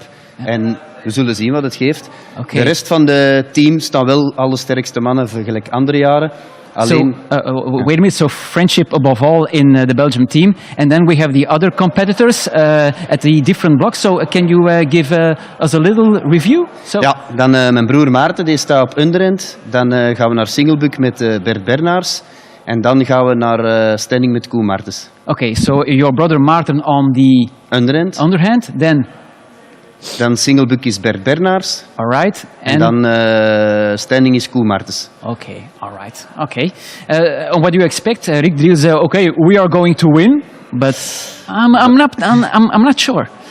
Ik ben ook niet zeker, we zullen zien. Het zal wel spannend zijn. Normaal is het een close race, maar we zullen zien. En misschien dat we in de tweede ronde ook eens een wissel gaan doen. Maar dat is ook om zelf eens een andere proef te mogen proeven in de teamrace. En wij zijn eigenlijk een beetje een try-out aan het doen voor de volgende WK's. Hoe dat we in ons team toch nog sterker kunnen komen. Dus. Alright, so the team is measuring up to get more stronger out in the upcoming competitions. Ja, op lange termijn zijn we aan het kijken hoe dat we inderdaad sterker kunnen. En misschien personen hun discipline meer gaan trainen voor in de teamraces toch hoger te kunnen eindigen. Alright, Robin, thank you very much. And I wish you all the luck of the world. Let Belgium rule. We zullen zien. Dank u. Thank you. Bye-bye. All right, Marcus and Troy, back to you guys. Stage ready. Thanks very much. Team Cup is always very entertaining because it's fast and furious. Of course, we're going to have 2 heats of the teams competing. Should one team be able to win both heats, of course, they are going to be the winners. If both teams win one heat, well, the faster time is going to make the winner. So let's take a look at the graphics for this. This is Team Netherlands. Troy, is that a surprise for you to see these athletes? Not really, no. Rick Van Drielen said in the interview earlier on that he was going to be the team, or he is the team captain, but wasn't going to participate unless he saw in that first heat that maybe somebody needed some support or something like that. So it could be interesting. I mean, the first heat is going to be not a tell-all about the event or the competition itself, but, you know, as they switch sides or switch stands and then go to the second heat to see how it all comes together, it might be interesting to see what kind of changes happen for the teams. We've seen it in the past before where the guys switch positions because they feel like they're a little bit better. And now we're looking at the Belgian side. And we saw that Cavalier, also team captain, is opting not to actually participate. So his brother, Robin, will be in there participating. And of course, Koen Martens, the new BeNeLux national champions. I mean, you can't not have him in there. It's just, sorry, it's a no-brainer, right? The guy's like fast. He's really fast. Yeah. So how does the whole thing work? For all of you that have not seen a team competition before, here's the format. Aside from the individual competitions, there are also Team World Championships, which see the world's best national teams battle it out. The teams have spent the last year training for this competition. It's a struggle of team against team and man against man. The rules are simple. The team race is like in athletics, like an estafette race, but then we do it with wood chopping events.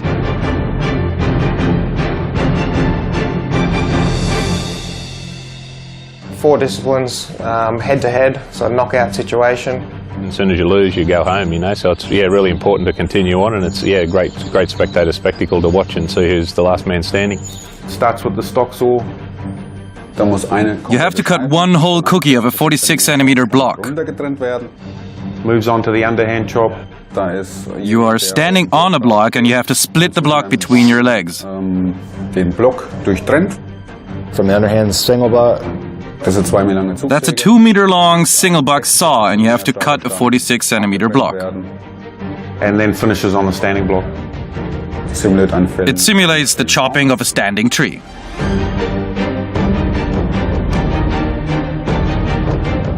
The transitions is a very important part of the team.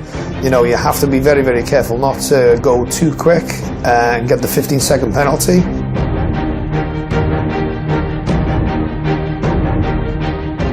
The team event for me is very exciting because we get to take part of it. You know, there's 4 of us. We take all the responsibility. 4 of us come together, and it's a great buzz. Australia holds the team competition world record with a time of 45.10 seconds.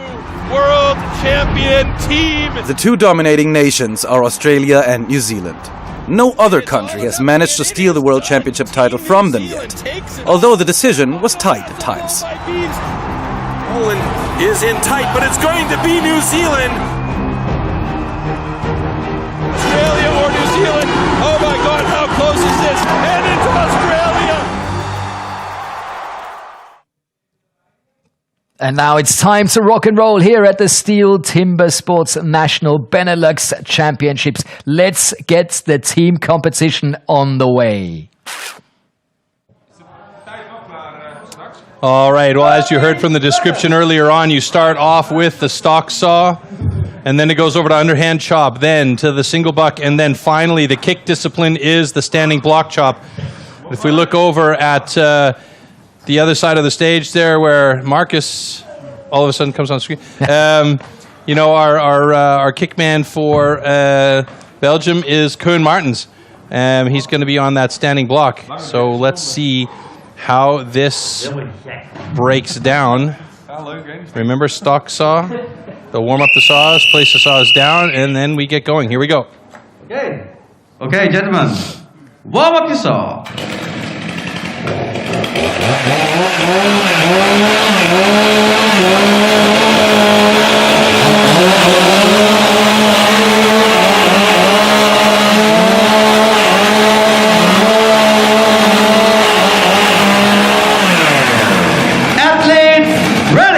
Stand to your timber. 3, 2, 1, go! All right, here we go. Netherlands, Belgium. Good start by both sides, but it looks like the Netherlands has a slight advantage getting through that cookie first. They're moving over to the underhand chop now. It's actually become a really close race at the underhand chop, and it's going to be about who can keep that head speed of that axe moving and get around to the other side quickly. Big slabs coming out, and it's the Netherlands moving over to the other side before Belgium, but just by a couple of hits, and that's usually all it takes. A big stick by the Netherlands, though, and that gives the Belgian time to catch up, and Belgium is now neck and neck with the Netherlands on the underhand chop. Let's see who gets through the block first. Huge hits coming from both sides as they're reaching from on high to try and get through. And I'm going to guess that it's going to be the Netherlands. Oh, wait a minute, I might be wrong. Here we go. Belgium gets through first, just ahead now of the Netherlands as we go to the single buck, that long 2-meter saw. And now the Netherlands is really struggling to try and catch up as Belgium has moved well into the lead. And finally, the Netherlands breaks through on underhand chop, and they get going on their single buck. Belgium, meanwhile, is already through the cookie, and standing block chop is the last discipline here. And let's see how quickly we can get through on standing block chop. Belgium in the lead, Netherlands trailing behind. Belgium moving over to the other side of standing block, and now the Netherlands joins them on standing block, but it's not going to be enough unless they can absolutely motor through that log. And it's going to be Belgium with a great win of 135-15. Koen Martens finishing it off for Belgium, and the Netherlands still trying to battle through to get a good time here, or at least a time registered. One more hit should do it. 147-51 for the Netherlands. So a good battle. The stage will get reset. They'll switch sides, and they'll do it one more time to see if we can get to a tie or if Belgium will be dominant in this particular team competition. In this case, it's the Netherlands. There was a DQ for drop start at Belgium, plus 15 seconds. So the next heat will be very exciting. So it looks like there might have been a DQ, Troy. Yeah, I heard that as well. So just taking a look at my screen here, I haven't got any particular information at this point, but it looks like the Netherlands actually came in with a time of 147.19 and Belgium 149.91. So there must have been something along there that indicated that Belgium ended up with a 15-second penalty. Yeah, it looks like it. But I can't exactly see where, and I don't have any particular information on my screen. So maybe we'll have to get Davey in the mix on this one, and or Stevie in the mix on this one, and find out what's actually gone on. Because if we look at the difference between the two teams, it was Belgium well ahead of the Netherlands. Let's take a look here in our screen. So the Netherlands actually got this one 147.19. And the Belgium 149.91. So there was a 15-second penalty awarded to Belgium. That means by luck of a DQ situation, normally the Netherlands managed to step ahead because of that 15-second difference. And now the time difference between the two is only 2/100ths of a second. Or 2 seconds and 72/100ths of a second. Oh, wow. Excuse me. But that's... Whew. Things are going wild.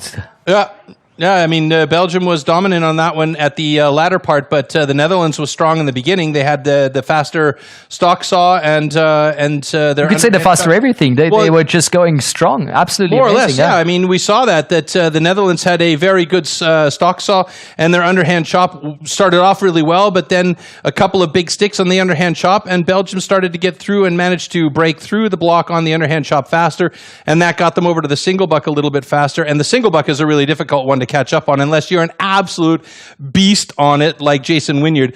You know, and that single buck was the decider. They dropped that cookie quickly, and Koen Martens on the standing block was, you know, really strong. But somewhere along there, and I don't exactly know where it happened. Not yet. We'll find out. We'll find out. We'll get that information for you. But somewhere along there was a 15-second penalty awarded to Belgium. That means that difference is where it happened. You know, it was 15 seconds plus, and that means the Netherlands is now just 2.72 seconds ahead in the time. So that means they switch stands, and they'll go back and do it all again and see if maybe the Netherlands has better luck in the second heat, or if the Belgians can come from behind and win it.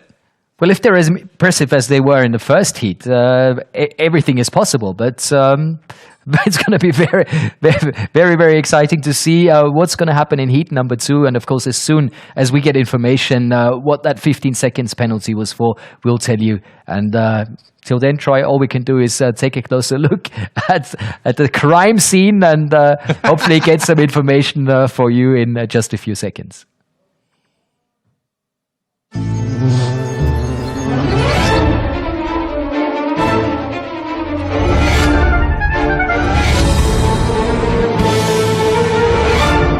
Accu-power by STIHL. Alleen bij STIHL dealers.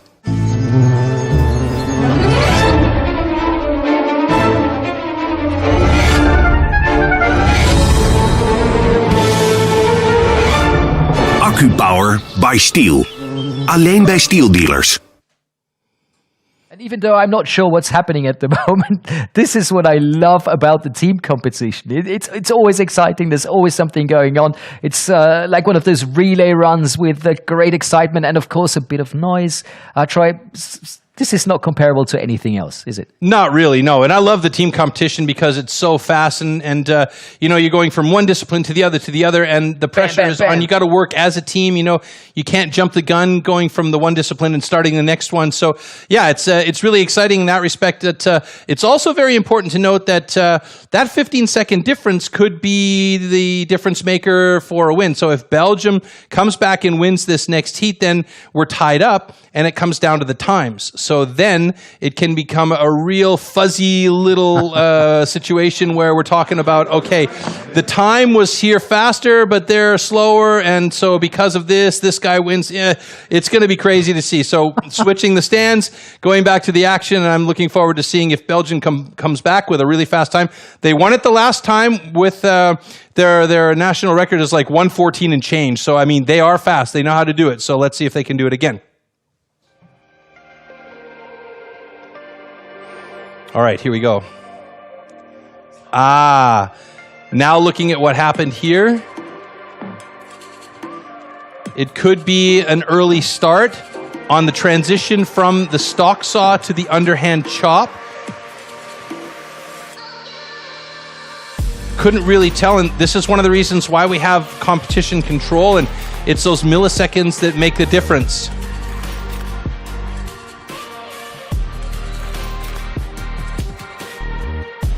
Okay, and there we see on that single buck, you know, Belgium was already 90% actually through their disc when the Netherlands started. And you know that Koen Martens on the standing block chop is not to be trifled with, and he murdered that block very quickly. Now, what I've just been informed is there was an issue with the stock saw for Belgium. So that is the reason why they received their 15-second penalty. I don't exactly know what the issue was with the stock saw, if it was an early start or what, but that's the reason why. So there we have our reasons behind it, Marcus, and now we got an exciting race because it's not just a one-trick show, huh? And to be honest, after having seen that first heat, my favorite for heat number 2 is Belgium, because they were really, really impressive, and you know, it's just 2.72 seconds between the two teams, so that's going to be really close. I'll agree with you halfway, and I'll put down a quarter saying that Netherlands is going to do it in heat number 2 because they've switched stands. Oh, you think that's the faster side? Let's find out. Let's go back to the arena.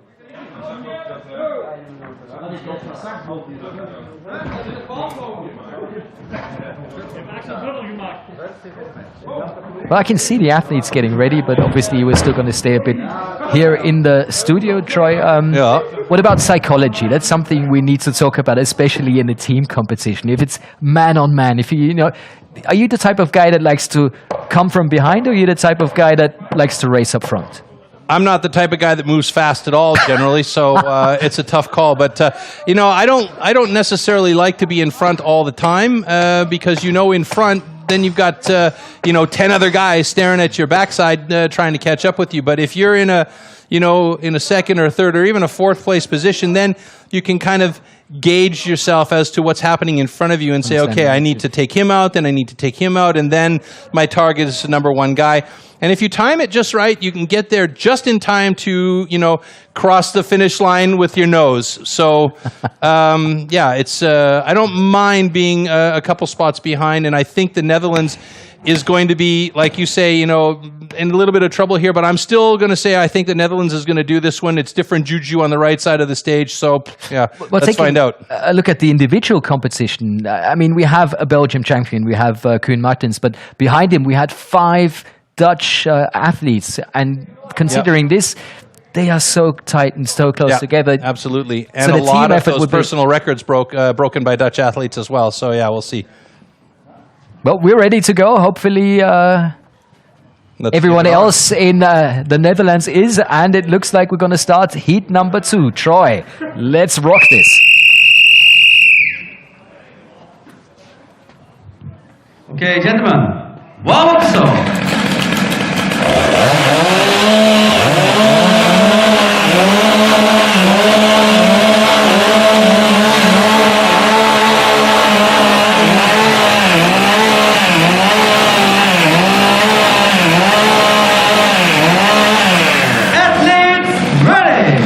Stand to your timber. 3, 2, 1, go! All right, here we go. Stock saw. Strong start for Belgium. They're looking pretty good, but it's the Netherlands dropping that disc just ahead of them, and they move on to the underhand chop. Time is running for both of these teams, and underhand chop is a big discipline to get them set on moved over to that single buck. Single bucks are being put in place now, but Belgium's moved over to the other side of their block already, and the Netherlands is struggling and now finally moved back over with that axe sticking a few times. And that slowed them down considerably, but big slabs are coming out for the Netherlands now, who seem to have good wood on the right side on stand B. And now they're in opposite tact here, and it's the Netherlands getting through the underhand chop before Belgium this time. And now they move over to the single buck. Pretty well even Steven, Netherlands with a slight advantage on the single buck. And they've got Big Ben over there. And he's using that extra long saw in his extra long body. Oh, but he gets stuck there. And that's going to be a problem as the Netherlands drops it and move on to the standing block chop with a distinct advantage here as the Belgium team is still trying to get through on that single buck. They finally dropped the cookie, and now they move over to the standing block chop. But I don't even think Koen Martens can catch up to where the Netherlands is. They've already moved on to the backside of their block. But look at this, Koen Martens making a come from behind.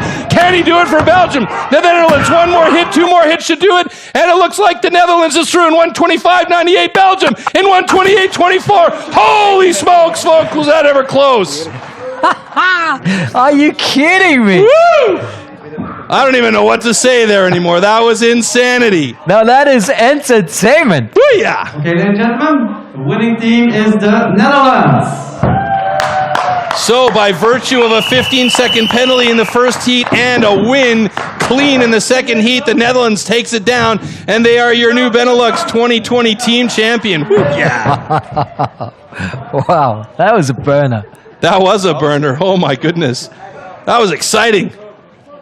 I thought maybe, just maybe, Koen Martens was going to get there because he came around the other side of that block on the standing block so quickly, and I was like, holy smokes, I wasn't ready for that. He was there, but the Netherlands did it. They did a great job. Oh, wow, but it couldn't have been much closer than this. Let's take another look at this. I mean, that was a dead even start on the stock saw, and you could see here, Netherlands just slightly ahead, and that cookie drops just ahead, like almost dead even. Here on the underhand chop, we saw the Netherlands struggling on the first side while Belgium had already moved over to the other side, but then they finally get back over to the other side, slapping out some big pieces, and look at that. Nice. 2-3 strokes ahead of Belgium, and they get moving on that single buck, and that is a big deal for them because you could see here in the single buck, they hooked up once, twice, and then managed to drop that cookie, and here on that standing block, I mean, they had a huge advantage because you could still see in the backside there, the Belgium team was still trying to cut through that first block, and by the time that cookie dropped, they were already on the other side here, and I thought, Koen Martens, wow, he came around the other side for Belgium quickly, but it was a final couple of blows here that put the nail in the coffin for Belgium and gives the win to the Netherlands. A great job by the Dutch team. Fantastic. And you know, the time difference in this heat, only 1.99 seconds. Yeah, and that says all you need to know about the quality of these guys and how close they are. Unbelievable. Yeah. So here's the official time for Belgium and the official time for the Netherlands. All right.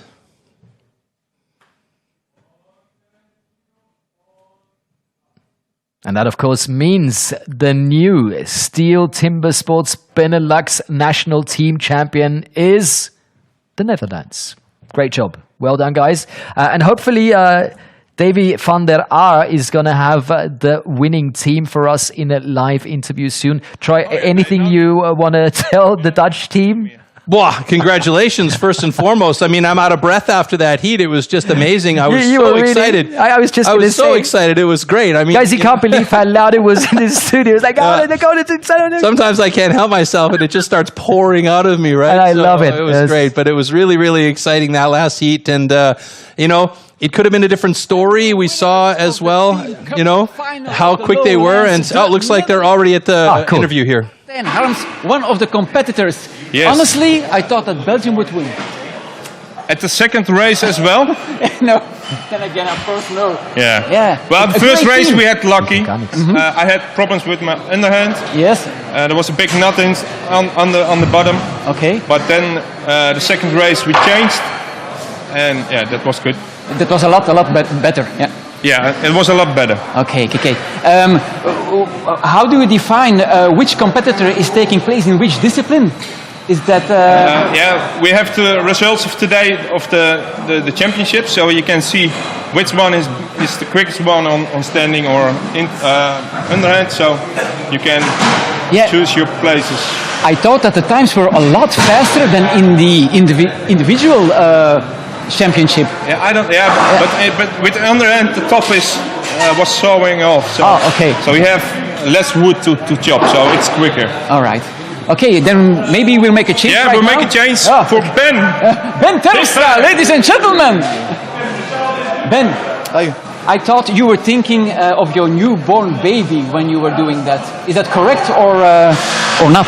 No, not really. No, I just you were focusing on the race. Through that wood. Yeah, that's the only thing you need to be thinking. Yeah. Well, it went well. Yeah. We had a fun race. It was close between Belgium, so it was a lot of fun. Yeah. And what about your other teammates? They were happy as well? Yeah, of course. Everybody's always happy. You always have a little bit disappointment in one or two other disciplines. Yeah. You always can do faster, but yeah, we keep on working. All right. So what's coming up next for you?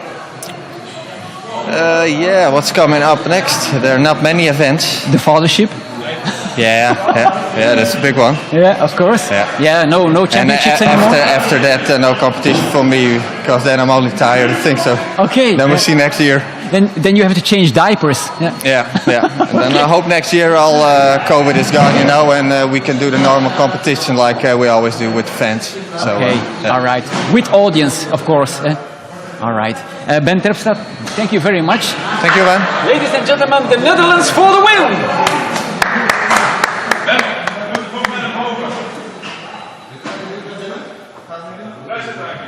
Well, many happy faces, understandably. What a competition. This was really the icing on the cake for the BeNeLux National Championship, and we're very much looking forward to the winner's ceremony that's going to start in just a few moments.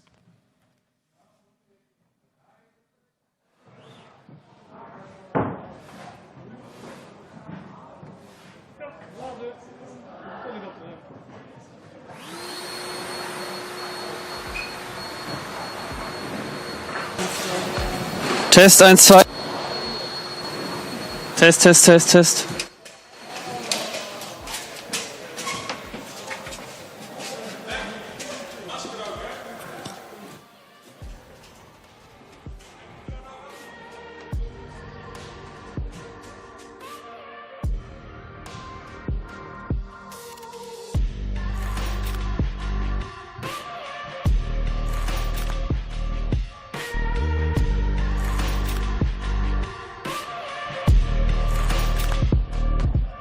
Try, you got the name?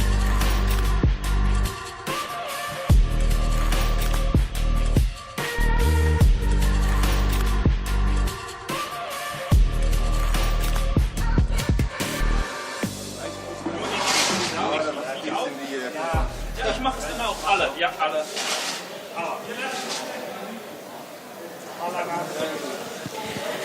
Ladies and gentlemen, the prize-winning ceremony of the Team Cup of the Lowlands, the Low Countries 2020. And I'm so happy to announce that the Netherlands took the first place. Ladies and gentlemen, here come the team members of Team Netherlands. Congratulations, guys.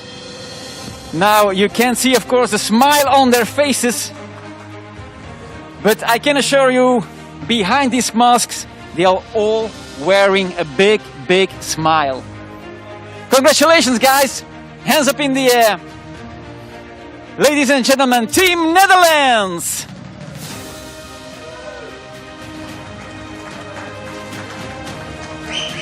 And Nina will deliver the trophy to team captain Rick van Drielen. Rick and his teammates, congratulations! The winners of the Team Cup Challenge of the Low Countries here at STIHL Timbersports. And now the national anthem of the Netherlands.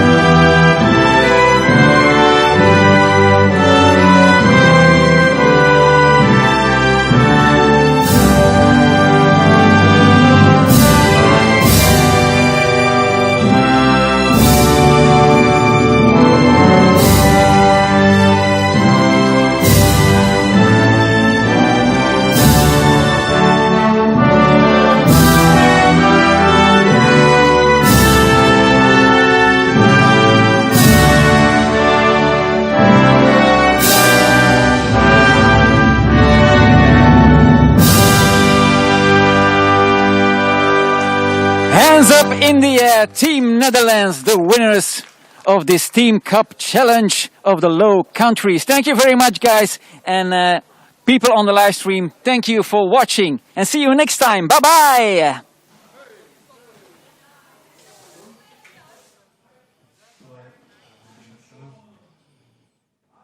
What an awesome competition from our side. Also, congratulations to the Netherlands. And from Marcus and Troy, it's time to say goodbye. I thought the joke at the end would be nice. What do you say, Troy? I got nothing, buddy. I got nothing, sorry. I spent it all on that last heat.